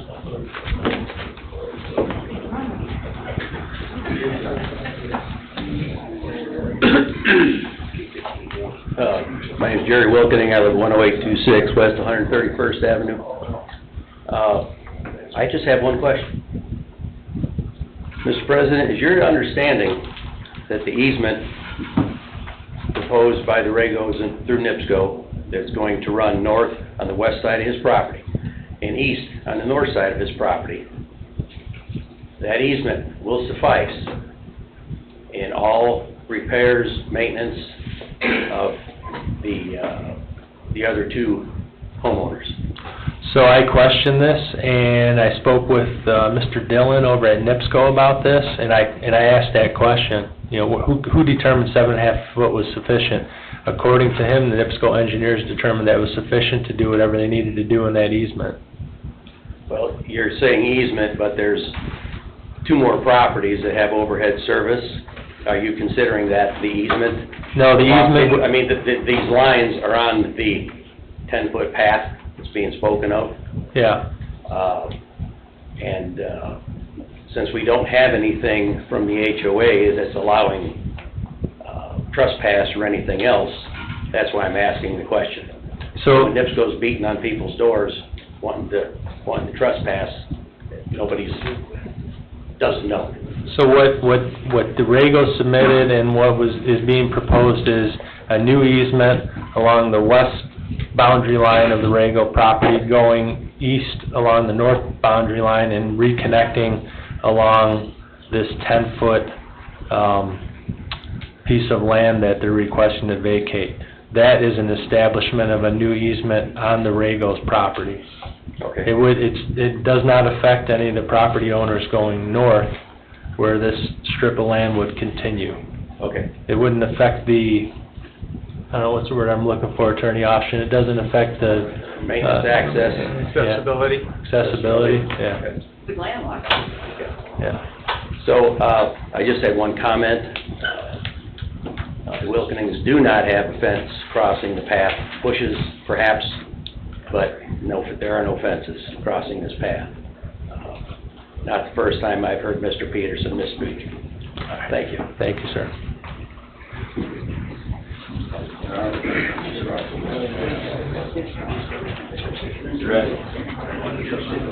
have a question. The possible take for 3 minutes to say something? Yes, yes. Okay, you go ahead. You go first. I'll make it quick, yeah, I only have 3 minutes. Delbert Kralik, 8507 West 139th Place. Hello. I'm looking at this more in a historic piece of property. This property was given to our subdivision, it wasn't by the Monon Railroad, it was by Monty Biesacker back in the day, which he was also a developer. He clearly could have developed that property way back then and chose to leave it for everybody the way it is and leave it preserved. over the years, I've seen different historic places tore down. Actually, the most recognizable building of all, which is the Monon Depot. That could have been prevented back in the day. It's none of your guys' problem. It was back in 1992. But I just don't want to keep seeing this happening within the town. I mean, we have a museum here, we have a historical society, and I believe Monty Biesacker left that for that legacy of his. That's all I have. Which property are you referencing, the property being left? The railroad bed, which is our subdivision property. Along the lake? Along the lake. We're not considering vacating any of that. And I know. Okay. I'm talking historic, Okay. it's listed as a historical tab. Okay. I just want to make sure everybody's History being clear. taken away from this town, that's all. Understood. I haven't liked it either, sir. I've been here forever. Yeah. Thank you. Yep. Thank you.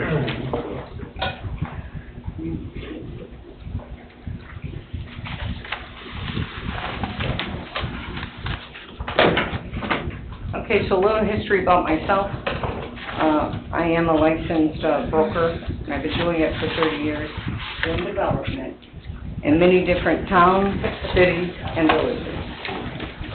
So, Ms. Cox, I have to keep things consistent, and I've given everybody 3 minutes. I'm gonna not use all 3 minutes. Okay, she's taking her time, okay. Yeah, so what I have noticed is that some people say the Monon Railway gave it to us, some people say that, Bicycle gave it to us, whatever, okay. So, it is a subdivision, and from the plats that we found, and Becky Davis actually went to, the county, and she spoke with Dan Holubowski, he's in the, mapping department, in the auditor's mapping department, showed him the plat, and asked if there was any plat that preceded this one that's on record, and there is not.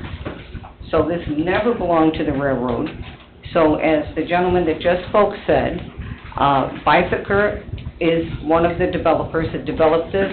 You can see where, yes, they did actually give it for future use and also for the public forever.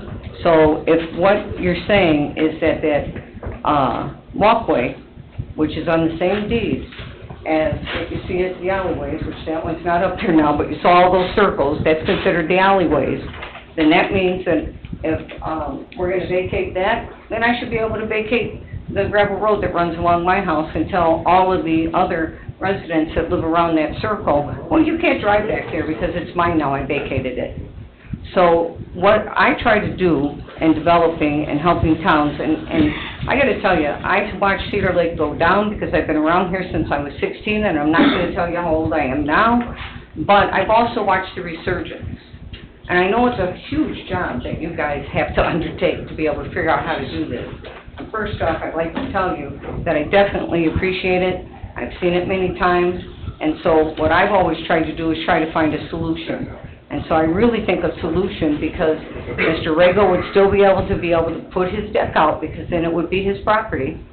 And if the 10-foot were moved down at the lakefront, then it actually would give emergency access, but would also allow all the other homeowners the opportunity to be able to use that lakefront. Because when we buy those houses there, we pay a premium for them. Why? Because they have lake rights. So if lake rights are taken away, that means all those other homeowners, they're going to lose money because their values are going to go down. I have a question for you, though. What lake rights get taken away? Well, real simple. If the lake keeps eroding, because we've been trying to figure out how to get down there to be able to help rebuild the lakeshore on the north end, then eventually it'll probably end up going to the lot line of those homeowners, and then we'll lose our lake rights down there. Whereas if we had the additional 10-foot walkway, we could actually take the boulders down there and everything that we've been told by the DNR and by the Army Corps of Engineers that are needed in order to rebuild the lakefront. Then we wouldn't lose it. Okay. Thank you. Thank you.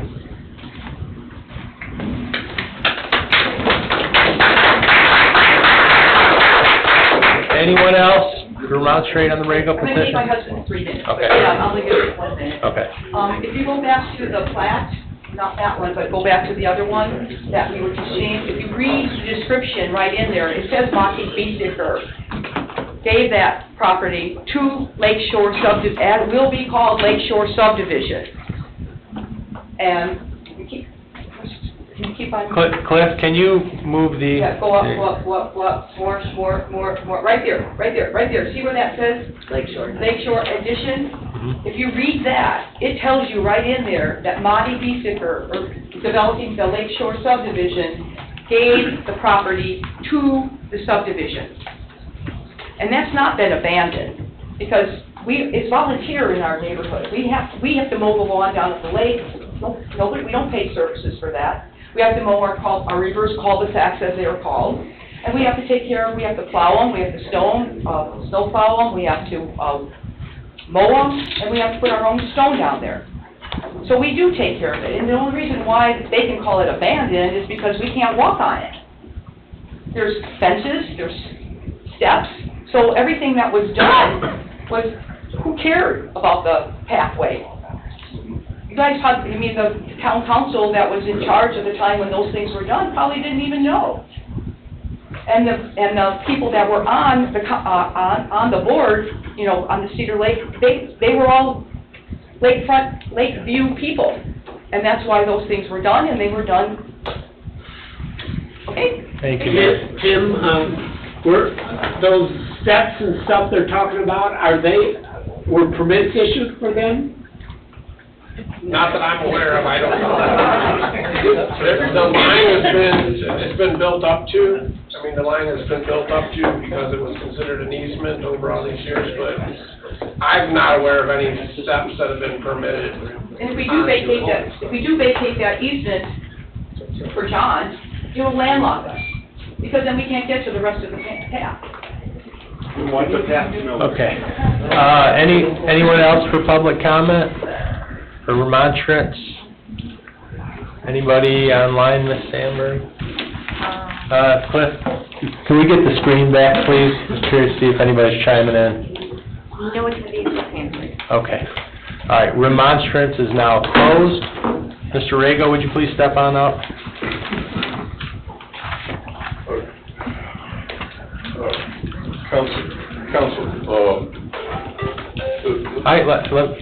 I just want to say, Mr. Rego, please give the gentleman a chance to speak here. As far as access, when you come to the end of 139th Avenue, by the subdivision gate, it is 40 feet wide by 100 feet deep. It runs down to the lake. From where my fence to the lake is, on the south end, it's 30 feet wide, and it reduces a little bit to maybe 28 feet by my property. The next property where Steineger's is, it's wide open. You could drive a tractor trailer in there. There's enough room. We have people that there's one individual that has a 20-foot boat lift that he goes down and puts it in and takes it out with a piece of a small front end loader. He's able to pull that out, go all the way around. There is enough room to take an ambulance or even a fire truck through that gate because it opens up wide. It can go past my area, past Steineger's area, past Collins' area. It is not a safety issue at all. Anybody that sees it's wide open. As far as the area that's also is to be vacated, all the homes in this area are built 20 to 30 feet above the lake level. By Steineger's right next to me, it is a 30-degree slope. So you are walking, and it's like this most of the way down. It is not flat land. It's very difficult to walk on a 30-degree or 35-degree slope. By vacating this does not prevent anybody. The only time we have people down at our beach area picnicking or whatever, for most parts around 4th of July. We do have some people, but that's the summer months. from September to Memorial Day, nobody is there. It's not a safety issue. This is not gonna inhibit anybody. Anybody that wants to walk that way can walk through the gate, as I said, walk down by where my fence ends, and walk as far north as they want to. There have been several times when people that are here that are saying that they're being blocked, have walked along the lake and have walked to the north end. People that come here, the first thing they do when they see the lake is they walk down to the lake shore. There is plenty of room. People picnic there, they swim, they fish, they do everything. This is not affecting anybody in our subdivision. There's plenty of room right now. 30 feet is a lot of room. It's not going to affect anybody. This walking abandoned path is, if you read that, when a subdivision was established, and you read that, it talks about the streets and the alleys. Nothing is mentioned about a walking path. Nothing in there. It's the streets and the alleys. This walking path has been vacated. It was the Johnson path. It's been vacated to the south of me, all the way to where the Glendenning Hotel is. It's been vacated to the north of me, at the north end, into the conference grounds. This has been this way for 50 years, 60 years, or whatever. It's never been an issue for anybody. This has not been used, and I just ask that it's not a hardship for anybody. And it's not affecting any of our members, because when any member of the association comes, they go down to the lake, and what I said... Folks, can you give them a chance to talk, please? There's a lot of background noise, sorry. It's 30 feet wide. That's enough room to get any fire truck down there, any ambulance that would have to get. As far as with the homes, most of the homes are close to Lowerman. So if there was any access in our area where they need an emergency vehicle, they're very close. That is totally not true about it being a safety issue. It's totally not true that by doing this, I'm preventing anybody from enjoying our beautiful lakefront in our area. These are just statements that aren't true. So once again, I ask that you guys vote to vacate and pass this. Thank you, Mr. Rego. I actually have the deed, and it says walkways right in it. Attorney Austin, there's been a lot of information thrown out tonight. Can you please assess the situation for us and give us your opinion? Well, so the record's clear. All procedures leading to this point have been followed and have been met under the Indiana Code. So I'm going to make sure you're clear that applications and information and documentation all was handled and processed correctly. Additionally, the public hearing components, they were also met completely. So the position you're in is, now having conducted the public hearing, you have the discretion to act by way of approval of an ordinance vacating the parcel proposed or not. Completely in your discretion. Statute talks about may, not shall. You have those discretionary authorities, and you weigh the information provided just like a jury might. Tip the balance or more, either way. Dave, what about if a motion is made to continue this public hearing for 2 weeks to gather more, to digest some of this information that I've heard tonight? You certainly have the discretion to determine that a deferral is appropriate tonight. I would not recommend that the public hearing be opened, saving that for the next meeting, inviting folks to come. It's good to see they're here, they're interested, they're commenting, and they're providing input. But the public hearing is a statutory process, and you've conducted the public hearing, Nick, and completed the same. So, yes, Bob, deferral is available. But also is first reading of an ordinance. So, if you decided that you want to go forward with the first step on legislation, you should consider whether there are any terms or conditions that you deem appropriate. You did hear, where's she at? This, one individual was here and was reading to you what was in the statute. It was nearly verbatim as to explaining it. You should do the same in any decision you make, because that follows the law. Now, with regard to the substance, that's probably the most confusing part, but it looks like classic Cedar Lake has intersected with classic real estate issues that we find in our town so often. This petition and the parcel proposed to be vacated seems on its face to be very simple. I guess it doesn't stay simple when you hear the folks and you hear the comments and the information they're providing you. But if there is a vacation, that vacation is for the division into two pieces of one piece of property. That's what the legal description is about. So it can be as simple as that, or it can be as complicated as who really owns the property by way of public or otherwise. That's really the kill question for decision-making and or dispositive motion, dispositive action. So, any questions? I would like some clarification. Sure. I too also live in an old subdivision. We've had the same situations. We did flip 10 feet for 10 feet in our neighborhood. How is that legal that that was done? It was by agreement in the day. With the property owners, correct? It was, and there was public meeting action of the town council. As I shared with you, Mary Jo, I have those documents and have personally reviewed them. And that's exactly what happened in the body of the documents. And that's been one of the ways around the town where those types of circumstances have been addressed and satisfactorily concluded. I've personally done in 3 or 4 of the subdivisions in town just that.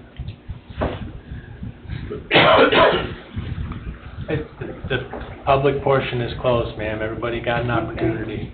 Well, the deed actually does say the walkway. Okay. That was a misstatement. Any other discussion or comments? Whole lot of other questions. Yeah. I mean, so I just want to be clear here, because a lot of you folks were not here. I got on the council at the beginning of 2023. I think the Regos have been dealing with this before my time. When they originally came here, I think most of us had an issue with those wires being there. And this was coming from the understanding that the town owns that parcel. We're not trying to take HOA property. We just want to be clear that we're not trying to grab HOA property. We've always been under the impression that this was town-owned parcel. In public meetings, I know I said it, a few other ones said, if you move the lines, we'll vacate it. So I just want to kind of give you guys a backstory. I don't know if people told you about this before, or you weren't notified by whoever received the notice before, but I think these have all been properly noticed since this has begun, correct, Attorney Austin? Well, hold on, I'm asking the attorney a question, please. Notices were issued under the requirements of law in each and every instance. Okay. Which is adjacent homeowner, adjacent property owner? Yes. Okay. But how All can right, it thank be you. adjacent when it's owned by the whole town, whole subdivision? 100 people should have been. It isn't, it's a public right of way. There is not even a homeowner's Is there association. any discussion? This is like the 5th time that this has been here. Well, Greg, sorry, Greg, I don't mean to interrupt. I know this is the first time, though, that we've heard about moving 10 feet to the other side. You know, prior to me being on the council, I sat in the meetings as well in the audience and paid attention to what was going on, and this is the first time I've ever heard of if the vacation went for this 10 feet, it gets added closer to Lot C. And I know Attorney Austin said that, you know, we can't do that. How does that happen? Let's say, I just want to ask Mr. Rago a question. How would you feel about that, Mr. Rago, as far as so your other outlet, we'll call it, your far east portion of your property, 60-foot deep, right? Mr. Thiel, I would not want to do that. I just want to be treated like the other people, like Ms. Conroy, where, you know, it was vacated in front of her, okay? Or Mr. Dodler was in front of her, and all the people. I really don't want to do that. And I know that all my neighbors to the north of me definitely are not going to give up any of their property. This is, you know, that's the concession. And that's how it always has been. That is how it has always been. But you're not giving it up, you're just transferring 10 feet from this location to that location. Yeah. You're not giving up 10 feet, your 10 foot is just... Well, we're under the understanding that we own that property. When you look at the description of our deed, okay, and it says clearly from, lot 20, the northeast point, the property runs 70 feet to the east. Then it runs 50 feet to the south, and then it comes back. So, I mean, you know, this has been abandoned, you know. No, it is. Hold on, can we have some order, please? Please. So, just looking at everything on the map and stuff like that, in understanding it, and when I was in Mr. Rago's backyard originally, you know, well over a year ago, looking at stuff, seeing fences and stuff like that, I look over at Huseman Street, and is there a fence on the south side of the conference grounds? Yes. That blocks Huseman? Does it go all the way across? Yes. You can't get through. It's been there for years. Been there for years. Where does this walkway go to then? Nowhere, it's a path to nowhere, that's all it does is So basically homeowners. Whose fence crosses Huseman Street then? Is that the conference grounds fence? Yes. But if you, So- can you go back to the survey? So this is the problem I have. Excuse me. If you look at it, along the south side of Mr. Rago's parcel, it does have access to the lake. So it is not cutting off access to the lake. Can you go Right. back? We're cutting off access, if this were to happen, this is just the way I see it. If it were to cut off on any one of those parcels, it's cutting off access to nothing. It's cutting off access to...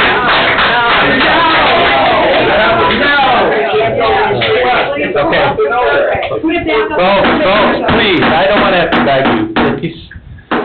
Can we please let Mr. Teal speak? I'm just trying to look at it as the fact that I could understand on the north side of Mr. Sawinski, if I'm pronouncing it correct, or if there was a gate on the south side of the conference grounds, I could see that side of it saying, yes, it's an active walkway, whether there's brush overgrown on it or not, whether it's still a path down it or not. If there was a gate there, I could understand it. That's the problem that I have looking at current and how long that fence has been there. And the fact that it's technically not cutting off access to the lake, if there's an individual living on the interior part of that subdivision in one of the cul-de-sacs, they would simply just get on 139th and walk down that way. They're not gonna walk through the center of anybody's yards in the middle of those 9 lots to access that walking path, then they would be trespassing. The only way to get to that access is on 139th to get to the walkway. And that remains. And that remains. That remains. That's how I'm looking at it. All right. Any other town council discussion? You can actually go to the lake. I have a quick question On that for Chief Monger. Do you agree with Mr. Rago's assertion that a fire truck can get through there? I know we went over this, a few years ago. What is your opinion on that? Understandably, this has been going on for a few years, but I have not reviewed it. So to make a statement or decision tonight on my behalf, Okay, I was just curious if without a site if you visit, had I an can't opinion give on an answer tonight. that. Mr. Go ahead. Kubiak? Oh, I'm sorry, Julie. I Oh, didn't no. mean to interrupt you. I wanted to catch Tim before Go you. ahead, Tim. I just got one thing, I mean, I don't know who owns it or who doesn't own it, but if you guys do proceed with this, I've been kind of involved with this a lot, and I just would like to see that the north 7.5 feet of this walking path remains for the easement for the utilities, because NIPSCO made it pretty clear that, and also the Ragos petition made it clear that NIPSCO still needed that north 7.5 feet to make the new easement contiguous around to the Collinses and to the Steininger house, so. Correct. I would think that Exhibit A should say, Is that where it's highlighted then, Tim, in Exhibit A? Because on our end, I see a highlighted spot. Is that where you're talking, the 7.5?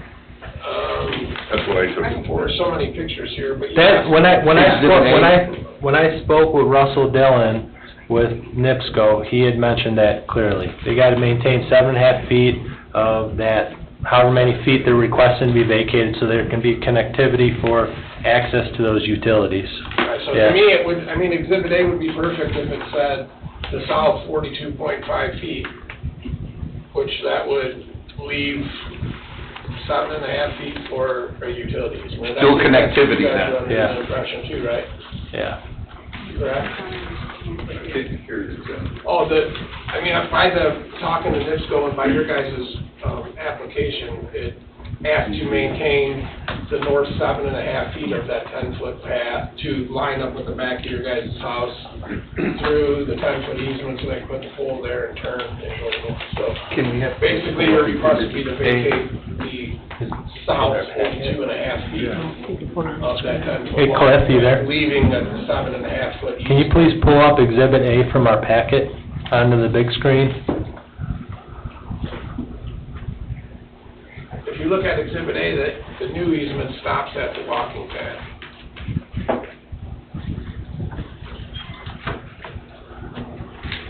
You know what I'm saying? I'm pretty sure that's what you guys asked for here.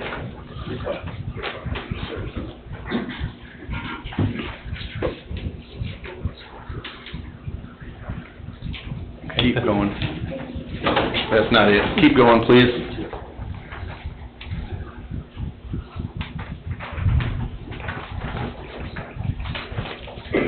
There. Yeah, see where I'm looking at the highlighted spot right there? Yeah. Yeah. That's what you're talking about, Tim? Correct, yep, see where theirs ends, the hash mark ends, so that, if you vacated the south 42.5 feet, the hash marks would go all the way through the 10-foot easement, leaving room for the new pole, and then hook it back up the power to the other two houses.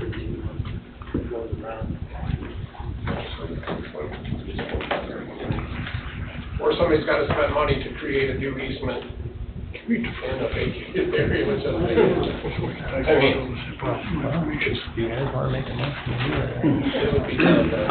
Costs and expenses are the Ragos pursuant to their application and our requirements. But we have the ability to vacate any or all of that, is what you're telling us, right? Yes. Okay.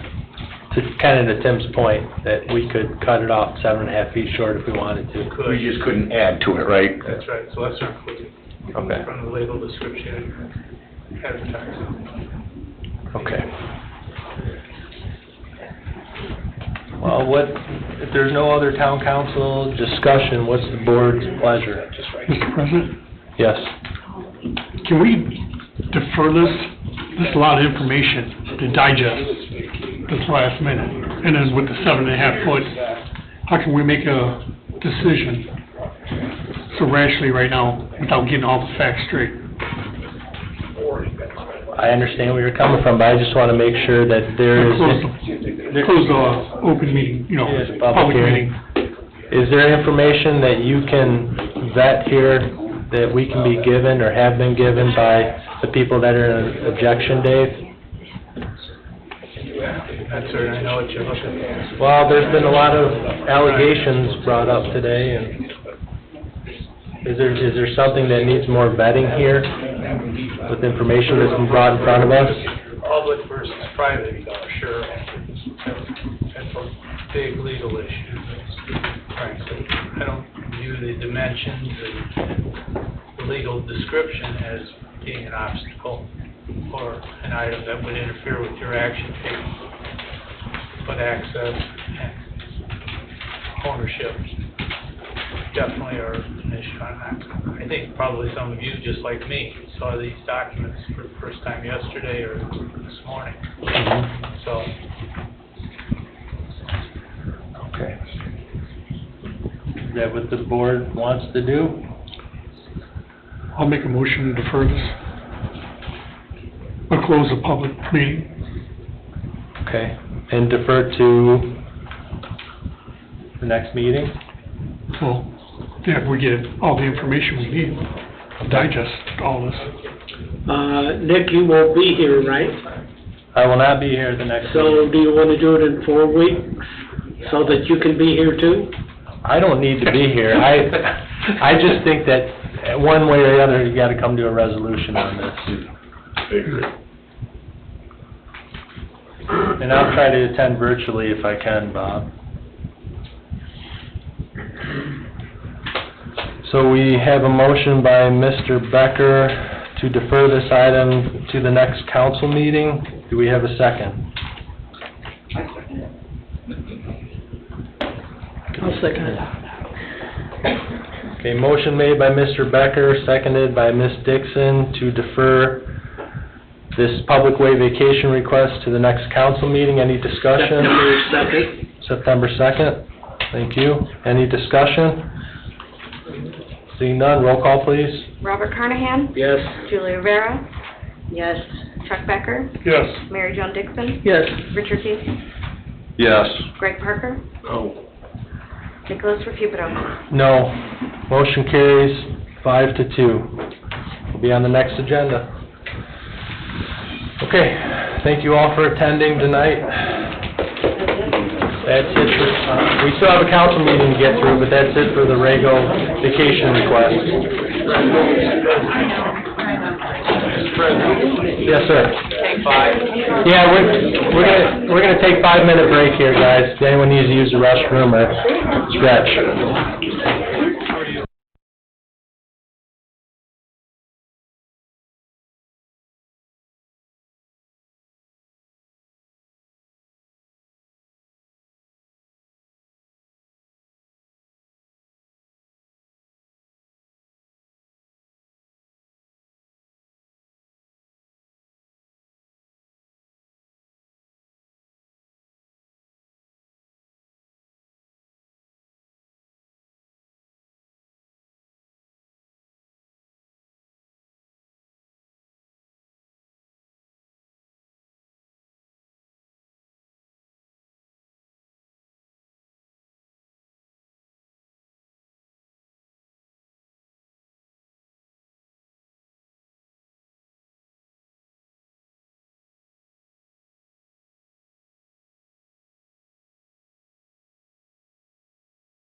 Okay. Cliff, do you have the presentation available for us, the video on the wake boats that you can put up on the screens, please? Watch what happened during these experiments on Lake Minnetonka. The water depth here is 9 feet. On the left is a standard recreational boat skimming across the lake. On the right is a wake boat in wake surf mode, at the same spot and the same depth. You can see the waves from the wake boat kicking up sediment and slant lines, clouding up the water. You get quite a bit of disruption, erosion, resuspension of material, and even damage to vegetation. Here's another look, this time at a greater depth of 14 feet.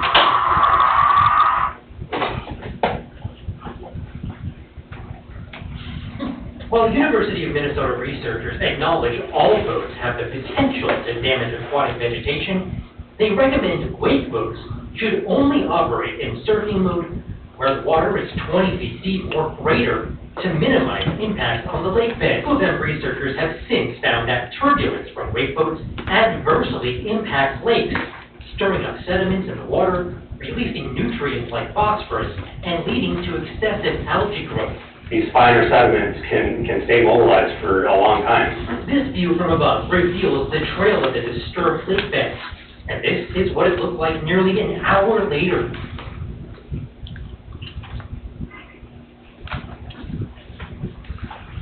All right, I had a resident that I met with Saturday asked me, she sent me this video and wanted to know if I could play it. I'd never heard of wake boats, and Cliff, were you able to get a picture of a wake boat? The jet ski. Yeah, I lost it. I'll bring it right back for a moment. All right.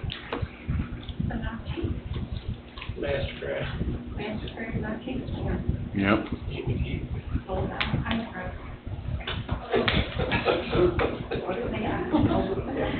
But from what the video says, our lake's isn't anywhere near 20 feet deep. So it should be on a lake where it's under 20 feet deep. And I think I sent you all those, emails from Cliff that he gave me on, Here's a photo, Bob. Okay. So it's a little bit of information for the public, right? Yeah. That's what you're looking for, Bob? Okay. So I don't know if anybody ever heard of a wake boat doing this to your lake, so that's gotta be stirring up all the stuff in our lake and bringing the green algae and stuff up and coating your boats and your bodies and stuff. Yeah. Thank you for the presentation, Cliff. Thank you, Cliff. Okay. We're going to open the floor to public comment on agenda items only for the council. Public comment on agenda items only. Third call. Anybody online, Ms. Sandberg? Okay. Public comment on agenda items only is now closed. Consent agenda. Number 1, minutes from July 15, 2025. 2, claims, all town funds, $318,458.22. Wastewater operating, $27,666.64. Water utility, $57,889.74. Stormwater, $66,171.89. Payroll, August 14, 2025, $417,204.63. And July remittances, $355,965.93. Donation, Lakeshore True Value in-kind donation of 25-inch oscillating fan. Thank you guys for that. And number 4, manual journal entry is July 1st, 2025 to July 31st, 2025. Do we have a motion to approve the consent agenda? Do we have a second? I'll second. That was almost a tie. Give it to Chuck. Okay. We have a motion made by Mr. Parker, seconded by Mr. Becker to approve the consent agenda. Any discussion? Yes, where did the pan go? I was gonna say, that was the police department donation. Are you hot, Bob? No, I was... Okay. Any other discussion? All right, roll call, please. Robert Carnahan? Yes. Julie Rivera? Yes. Chuck Becker? Yes. Mary Jo Dixon? Yes. Richard Field? Yes. Greg Parker? Yes. Nicholas Recupero? Yes, motion carries 7-0. New business, 1, Summerfest request of tourism funds. We have a letter for Cedar Lake Summerfest dated July 17, 2025, requesting funds from our tourism funds. January 17th. It was, all right, sorry if I misspoke, January 17, 2025, from Ms. Kathy Broomhead, co-chairman of Cedar Lake Summerfest. I'll make a motion to approve that request. Do we have a dollar amount attached to that?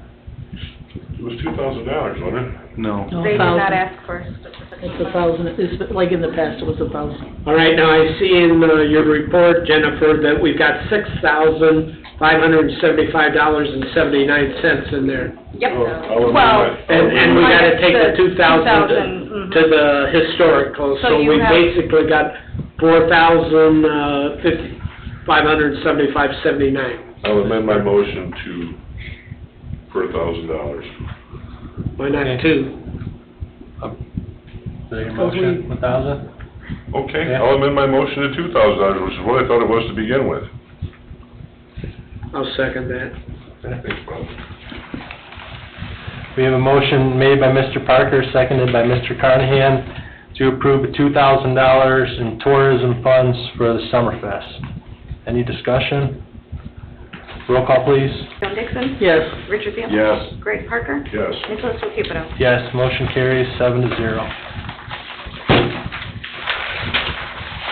Number 2, Knights of Columbus request of tourism funds. We have a letter dated August 6, 2025, from Jim Corey, treasurer of the Marion Home Association, requesting funds from our tourism funds. I'd like to make a motion for a $2,000 donation to the Knights of Columbus. I'll second that. We have a motion made by Ms. Rivera, seconded by Mr. Carnahan, to provide $2,000 in tourism funds to the Knights of Columbus. Any discussion? Roll call, please. Robert Carnahan? Yes. Julie Rivera? Yes. Chuck Becker? Yes. Mary Jo Dixon? Yes. Richard Field? Yes. Greg Parker? Yes. Nicholas Recupero? Yes, motion carries 7-0. Thank you. You're welcome, Ralph. Number 3, CLPD would like to request removal of equipment from inventory and insurance schedule. Equipment item drone, make Parrot, model ANA-F1, with serial number listed, estimated value of $3,000. Reason for removal, item is no longer functional. Chief Grushka? Yeah, it's outlived its usefulness, that's it. You know, moving, we are doing a little housekeeping too. Yeah. This was one of them. We're keeping the case in the court, but that's it. Okay. And how will we dispose of it? Will we get any money out of it? No, I don't think so. I think this is just end of life. I'm looking to always try and get us some money. Is it just because the batteries are bad on it, or? From my understanding, it's just not functional, it's just not working. And it's old, and we just don't have a need for it anymore. Well, would it be a problem to put it on Gov Deals to see if somebody wanted it for parts or something? We could try it, see what happens. Make Bob happy. All right, we'll put it on and see. Okay, thank you. Okay. Do we have a motion to approve of the removal of this equipment? I'll make a motion to approve the removal. Is there a second? I'll second it. Motion made by Ms. Rivera, seconded by Mr. Parker, to approve this request. Any discussion? Roll call, please, Ms. Sandberg. Robert Carnahan? Yes. Julie Rivera? Yes. Chuck Becker? Yes. Mary Jo Dixon? Yes. Richard Field? Yes. Greg Parker? Yes. Nicholas Recupero? Yes, motion carries 7-0. Number 4, approval to utilize Town Hall as a polling location for Hanover Community School Corporation special election on Tuesday, November 4th, 2025. So moved. Is there a I'll second? second it. We have a motion made by Mr. Carnahan, seconded by Ms. Dixon, to approve the use of Town Hall as a polling location on November 4th, 2025. Any discussion? Do you need any other instruction from us, Ben, or is that good? No, that's Everything's good? Okay, thank you. Roll call, please. Robert Carnahan? Yes. Julia Rivera? Yes. Chuck Becker? Yes. Mary Jo Dixon? Yes. Richard Peal? Yes. Greg Parker? Yes. Nicholas Rozier? Yes, motion carries 7-0. Number 5, request to reschedule the November 4th, 2025 redevelopment commission meeting to 7 PM and the town council meeting to 7:30 PM. My concern here, I'd like to make a motion to approve this for the town council meeting to start at 7 o'clock and the redevelopment to start at 7 o'clock and the town council to follow right after, instead of setting a time, because we may get done with the redevelopment meeting and, we'll be just waiting. Yeah, I agree with you, Bob, and Ben and I had a conversation about this this week, and I think we've all talked about maybe changing, when we adopt a schedule for next year for these meetings, to kind of do the same thing. Yeah. So that's my motion. That's your motion? All right. I'll second. We have a motion made by Mr. Carnahan, seconded by Ms. Rivera, to reschedule the November 4th, 2025 redevelopment commission meeting to 7 PM, with the town council meeting to immediately follow the RDC meeting. Any discussion? Roll call, please. Robert Carnahan? Yes. Julia Rivera? Yes. Chuck Becker? Yes. Mary Jo Dixon? Yes. Richard Peal? Yes. Greg Parker? Yes. Nicholas Rozier? Yes, motion carries 7-0. Number 6, direction for participation in National Night Out. Bob Carney. I requested this to come on there. We used to do National Night Out here all the time, and when we would do it, we would just have a business meeting on the first Tuesday, just with limited amount of business, so that we could get it over with, so people could go out there and participate.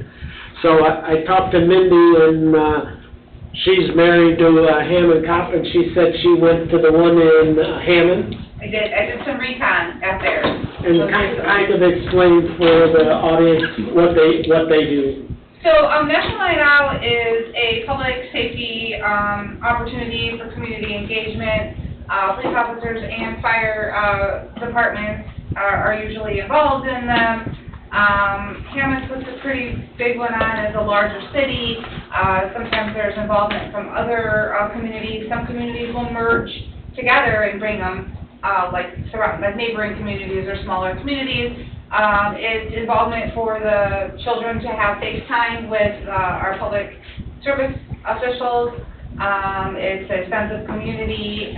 There's usually some fire education, some demonstrations of canine officers, giveaways, and just, it could be as simple as a cookout or a parade or a festival, but bringing the opportunity to the community again to celebrate our first responders is something that I believe that the Parks Department would be willing to help plan and execute. After having conversations with the Park Board, they would like to see if the council would be interested to start having those conversations and how we can make that happen again here. Chief. Could I interject for a minute? Sure. Years back, the police department used to partner with the Boys and Girls Club, the Parks Department. Everybody got together. It was the police department that had the National Night Out. And the Boys and Girls Club would do part of it. I believe the park would do like a movie in the park or something that night.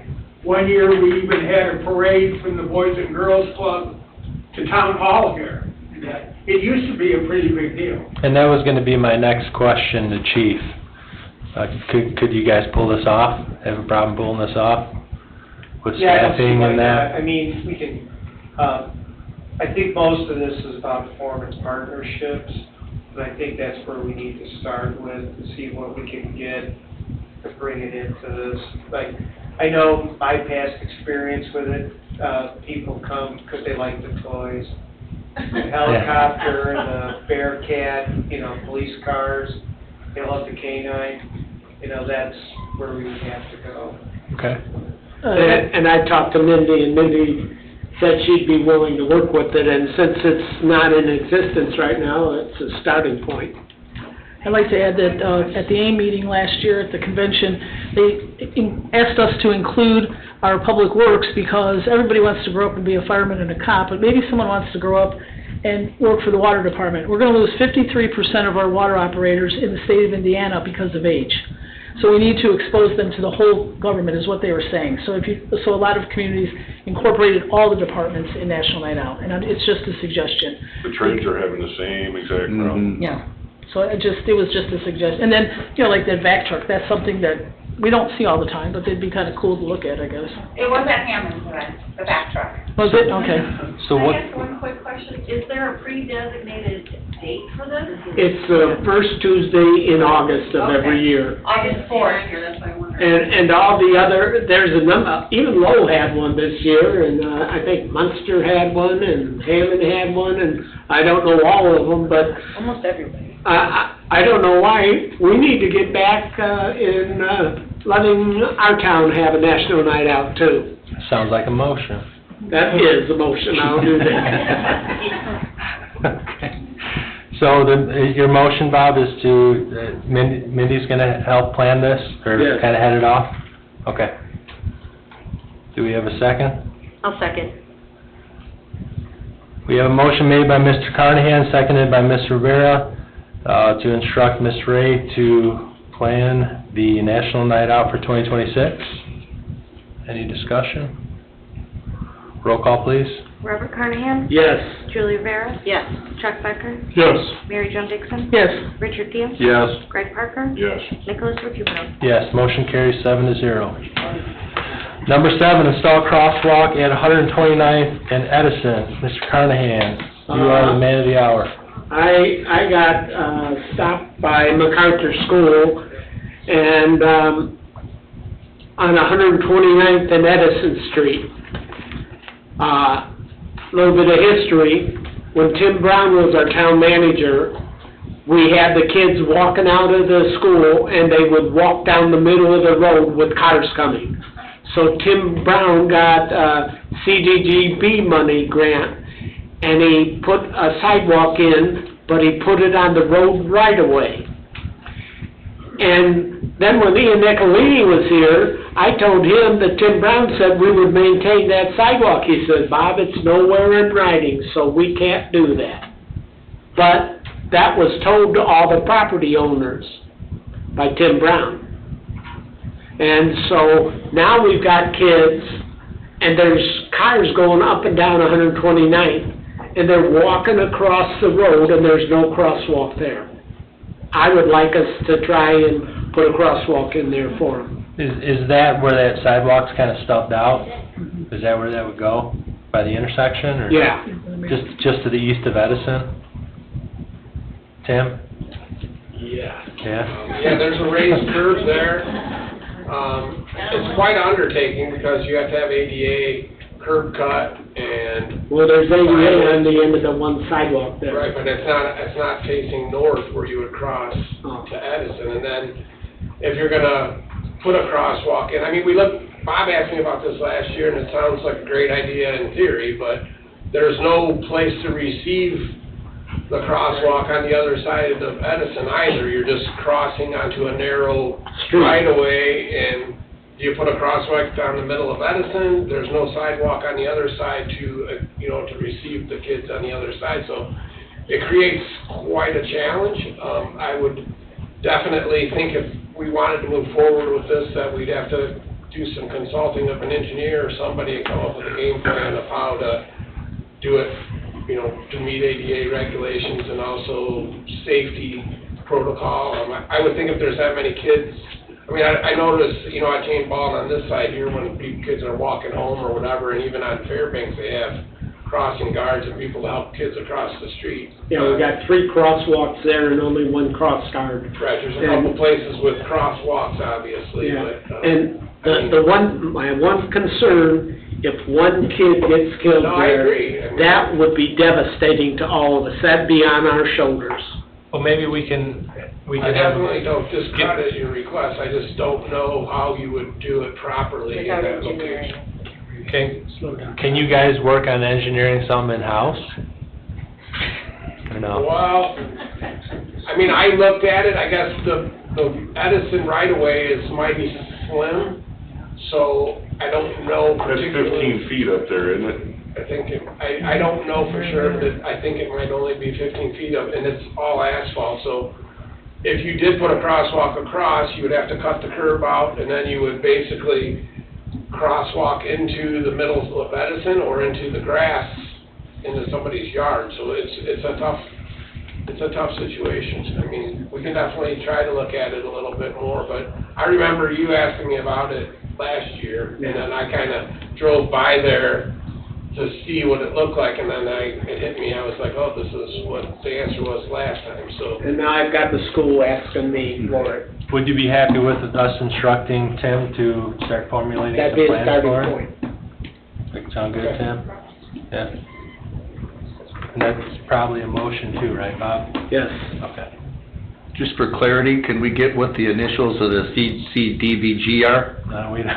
Bob, of all people, come on, you're killing me. Don't just leave it. Community development, Block block grant. grant. Thank you. Just so everybody in the audience knows. Good for you, Rich. You got me. We have a. You know how long I've been waiting for that, Bob? We have a motion by Mr. Carnahan to instruct Mr. Kubiac to formulate some plans. The crosswalk at 129th and Edison, do we have a second? I'll second that. Seconded by Mr. Teal. Any discussion? Roll call, please, Ms. Sandberg. Robert Carnahan? Yes. Julia Rivera? Yes. Chuck Becker? Yes. Mary Jo Dixon? Yes. Richard Peel? Yes. Greg Parker? Yes. Nicholas Recupedo? Yes, motion carries 7-0. Okay, we made it to reports, town council reports. Go ahead with somebody else, I gotta grab something Okay. here. Mr. Recupero, I have a couple of things. I've actually, unless you had something first. No, I can wait, Rich. Go ahead. Yesterday, I was asked by a resident, 131st Avenue and Schubert Street, four-way intersection just east of Huntley's parking lot. A lot of vehicles kind of blowing through those stop signs over there, mostly at night also. Kind of a two-part concern he has. I did speak with Mr. Kubiac earlier today. The gentleman was also concerned about the possibility of putting a street light in. So, just wanted to bring it to everyone's attention. One, people kind of blowing the stop sign there. Two, it's very dark over there. What would it take to put a street light in over there, Tim? I told Rich that I was gonna look at it, in some cases where there's a transformer and a pole that's adequate close to the corner. We've done quite a few for not a lot of money, if it's, readily, if there's somewhere there that has power and a pole. So a lot of these places are perfect places for a light, and a lot of them are not. So it just depends on the situation. I didn't get a chance to look at it today, but I will look at it. And I have another place on 144th and Colfax that somebody requested also. So Tim, would there have to be some kind of door knocking kind of thing going on for adjacent, because I did speak to the gentleman and tell him, two residents could be in favor of a street light right there on the corner, and we can have 5 that are completely against it, bedroom window shining in, stuff like that. So I don't know what the process is, or... These LED lights don't shine like the old lights used to. They don't illuminate like the old ones. Okay. Yeah, normally we just kind of assess the situation. If it is dark, and then we put a light, because the more people you ask, the more answers you're gonna get, so. Okay. We did do a couple neighborhoods a couple years ago, and we had a couple people complain, but the majority of people were pretty happy that it wasn't pitch black in the neighborhood, so. Yeah. And then I had one other, another resident, talked to me, last Saturday, with school starting back up. He said, what's going on with all these Illinois plates dropping off kids at school? So, I know we've discussed it in the past, but, it was asked, Saturday. I think, Chief, you've got something going on, right? You put a notice out? I had for new residents, they'll hand out a letter about how to register your plate, come get a VIN inspection form, and we just gave them a process, more direction of how to obtain the plates. Okay. So it's a start, it's a soft approach. Yeah. All right, thank you. All right, thank you. And then for those that were not here for the utility board meeting, we can go ahead and announce this meeting we're gonna have next week, Ben, about the water, the informational meeting, right? That'll be held here in the town chambers on August 26th at 6:30 PM. There'll be a presentation. I think our engineer will be here, correct? Correct. And, yeah, so a water presentation, I think it'd be great for everybody to come here and understand how our unique systems in Cedar Lake work and how a public water utility works in general. He said it's an informational meeting. Yep, informational meeting, yes, sir. Ms. Dixon, go ahead. The DNR attended the Chamber of Commerce luncheon, and they shared with us some things like our inlets into the lake, how we have to keep them clean, and maybe how we should use fertilization on the lakefront. They were hoping that we could include some of their tips in our newsletter that goes out quarterly. I would like to ask the board if it would be all right for Ben to get a hold of DNR, and they'll send them like tidbits that will assist us with the lake. Ben also attended that luncheon, I believe, right? Yes, he was there, but I'm just asking if we can include that in the newsletter. Yeah, good idea. Thank you. And those of you, I wasn't able to be there because I was with my grandkids. What did they say about alum? It's not as Diane said beneficial. they talked about It's alum. not as beneficial as you think it would be. Ben, you want to say anything about that? Yeah. The alum treatment, it was, the DNR stated, the way I understood it, was kind of an outdated treatment, that there are better products than alum. And that's kind of the gist that I got from it, was that. And it only lasts 1 to 2 years, and you got to do it again. Yes. I mean, it's not something that's a one and done, and I don't think any treatment is a one and done, no matter what you use. But they said that alum used to be used in the past, but it's kind of an outdated treatment, that there are new chemicals and treatments that are, I'm not sure what I'm looking for, that are, that treat the water better than alum. And just like anything, technology advances and there's better treatment, so. Okay. And Greg, I wanted you to announce about the new director at the Boys and Girls Club. Well, let me read it, Bob.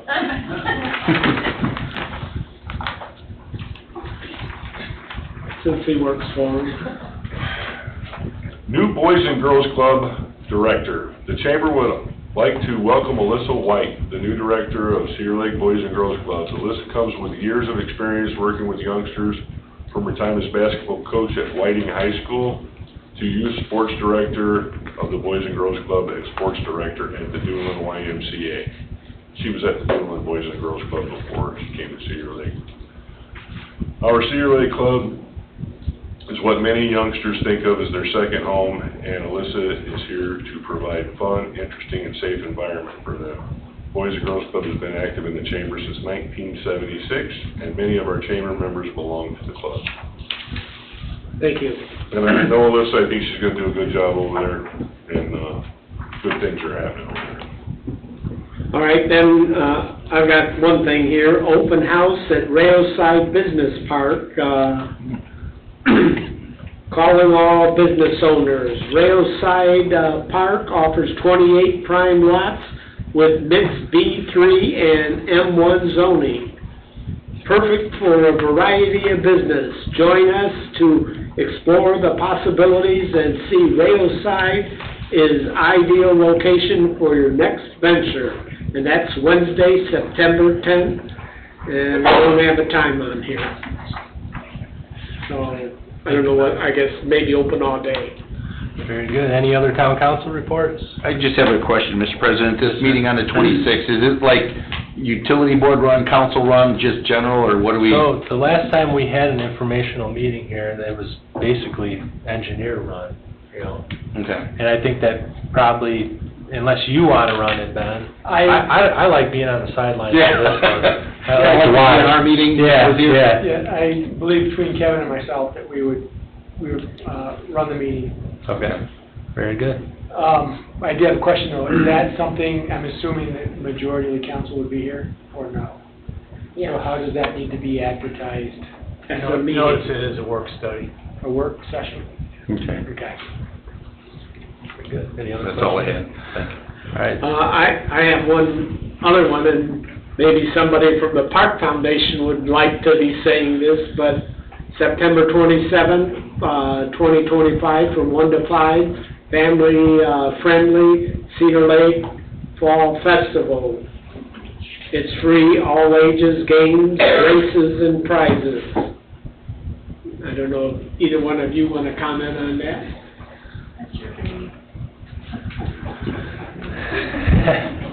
I didn't know anything about it.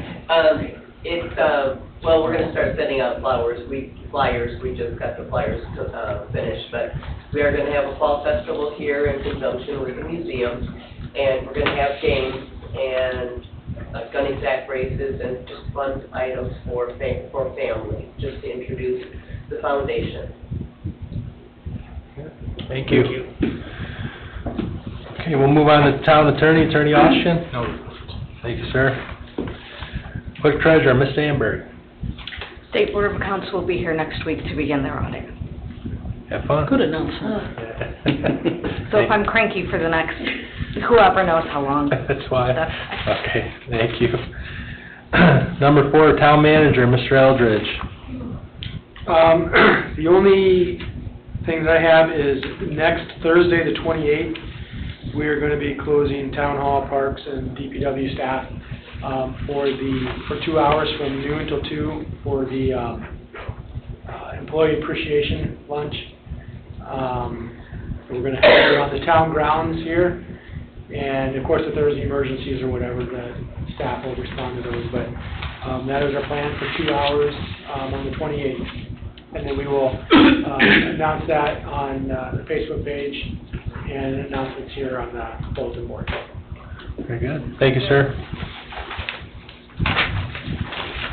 Director of Operations, Mr. Kubiak. I don't know if you guys noticed on the north end of the lake over there, they started on that project for some drainage pipes and putting in a couple catch basins for the road project, so we should be seeing some pavement fairly shortly, so I would anticipate almost by the end of the week they're going to have their culverts changed and stuff ready to go for starting some paving, so good to see. Yeah, absolutely. Get a timeline on the east side project? TJ they sent an update and they were going to be pressurizing the new gas mains over there by the end of the week, and then they were going to start doing the services, so we're going to be right down to the wire for weather, but it looks like it's going to get done. That's gonna hold it up a little bit, certainly. But at least we're not gonna pay over dysfunctional. The mains are going to be full of gas this week, so I'm tested to make sure everything is cool, so. Good. Should be good. All right. Anything else, Tim? Nothing at the moment, thank you. All right, thank you. Police Department, Chief Grushka. Well, for the month of July, just our stats, calls for service, we had 892. Traffic stops, we had 314. Of those, we issued 283 warnings and 143 citations. We had 536 law incident reports where we made 18 arrests. And of those 18 arrests, we had 21 arrest offenses. Our ordinances, we issued 50 warnings and 88 citations. Thank you, sir. And just a note on August 27th at the Board of Safety meeting, we're going to present Officer Dills with a life-saving award. I'd just like to invite town council members to attend that. I know we're also doing it here, we're presenting. This will be the first. I wanted to offer that to you guys. All right. On the 27th? Yes. Okay. Thank you. That's at 6 o'clock. Yes. All right. Thank you, Chief. Fire Department, Chief Mager.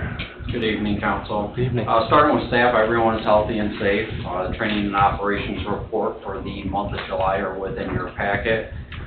Training hour totals for July was 239, the total 203 incidents responded to. Notably, this is averaging an 18% increase from the exact time previous year, 2024.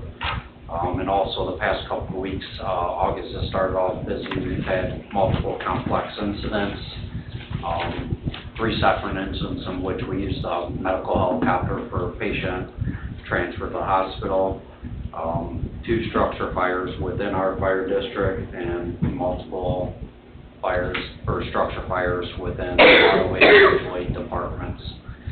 Apparatus, the ladder truck is back in service. Township ambulance has been in service since the 1st of August and is going very well for us. Some community engagement. Staff continues to work real well on the community risk reduction and installing smoke detectors and carbon monoxide detectors, which we got a grant last year from NIPSCO for. Budgeting, as we prepare for the 2026 budget, notably we're 57% complete with the year, and utilizing our budget is 57%. Very good. Any questions for Chief? All right, thank you. Number 8, Parks Department, Ms. Ray. I'd like to thank you for considering the opportunity to bring the National Night Out to Cedar Lake. I'm glad that you saw the value and the opportunity, and I'm anxious to work with the administration to try to think something that you'll be proud of in the community, so thank you for that. I also want to note that as everybody's been driving past Bartlett Wahlberg Park, you've seen the new shelter sitting there. We have another upgrade coming to that park space, and that's going to be a week from this Thursday and Friday. We'll be doing seal coating and line striping, so the lot will be closed, but only for beautification and preservation efforts. Just we hope to have it open for the weekend, and the weather should be nice for you to be able to utilize that park and see where you can actually park, because the stripes are very worn on that property. And really that's all that I wanted to kind of hit on for Parks Department at this time. That shelter looks real good. When will the shelter be ready to use? We're kind of thinking in about 2 weeks from now we'll open it, but I do want to remind the public that it's never a shelter that the park board intended to use. That is only for an amenity, like a playground is. Just come and use the space, take care of the space, but for rentals, we just can't make it happen with such limited parking to allow a rental to come into that space and keep the public out of that space. Will there be a grill or something there for anybody? No. Not at this time, it hasn't been considered, but our park rules do state you can bring a propane grill into a park space. So. Okay. Those park grills get abused with something terrible anyway. Yeah. Thank you, Ms. Ray. Written communication. In the packet, as always, we have the building department report as well as the Christopher B. Burke report. With that being said, we will open the floor for public comment for the town council. Anyone like to public comment? Just please come on up to the podium and give us your name and address for the record. My name is Debbie Marshakaitis, and I'm at 8005 West 146th Avenue, Cedar Lake. I have 2 questions. What's up with the fire station? It's sitting there unused. And second, the NIPSCO people that are coming in for the utility board, are they going to be here to answer questions, especially about the proposed combined 39% increase in the utility bills in 2026? Which one do we want to answer first? NIPSCO, I don't see them coming to our utility board. No. Right? Utility for us is just garbage, sewer, drainage. We don't have nothing to do with NIPSCO. So did you not just say that NIPSCO was going to be here on the 26th? I think that was in reference to a road project, right? You guys had mentioned NIPSCO, that's... Well, the 26th is the water. Water public information. Yeah, for the water master plan. Okay, so NIPSCO doesn't come here at all? No. Okay, so... Yeah, and as far as the fire department goes, as I stated earlier, never was provided a plan for the use of that department, but we are working to figure out how we can creatively staff it possibly, or what we can do with that building, but right now, there's no plan set in stone for the use of the fire department. The police department is functional right now, but the fire department over here, it's still pending, Okay. yeah. And a question, since there's no permits given for new wells on property, if you're on a well and your well goes dry, can you still Yes. drill a new well? Absolutely. Yep. So you don't have to hook up to city water? No, that, I made sure that was in the ordinance, that, well, you didn't want to force anybody on it. So it's your option if you want to go on the town water. Okay, I concur with NIPSCO though, and they're 39, is it 39%? I heard it. combined, 2 increases over the course of 2026 on top of the increase that we've experienced this year, the utility, and it's primarily electricity to fund AI data centers that they're pushing on to the consumer. Yeah. I mean, I've done my research. They think that the consumer has unlimited resources to fund their stuff. The legislators think that, and so does NIPSCO. I don't have a 39% increase in my income, so I don't know, I think sometimes we're represented by aliens. I'm not even sure I call them aliens, They had to get approval for that increase. from Indianapolis. Yeah. They did, the governor. Which is really disappointing. Yes. I mean, it just seems like they're out of touch, completely out of touch. Yeah, and I'm not sure that there's anything we can really do about it. No, I don't think there's anything, just pay it, or they'll turn your lights off. Thank you. Thank you. Anyone else for public comment?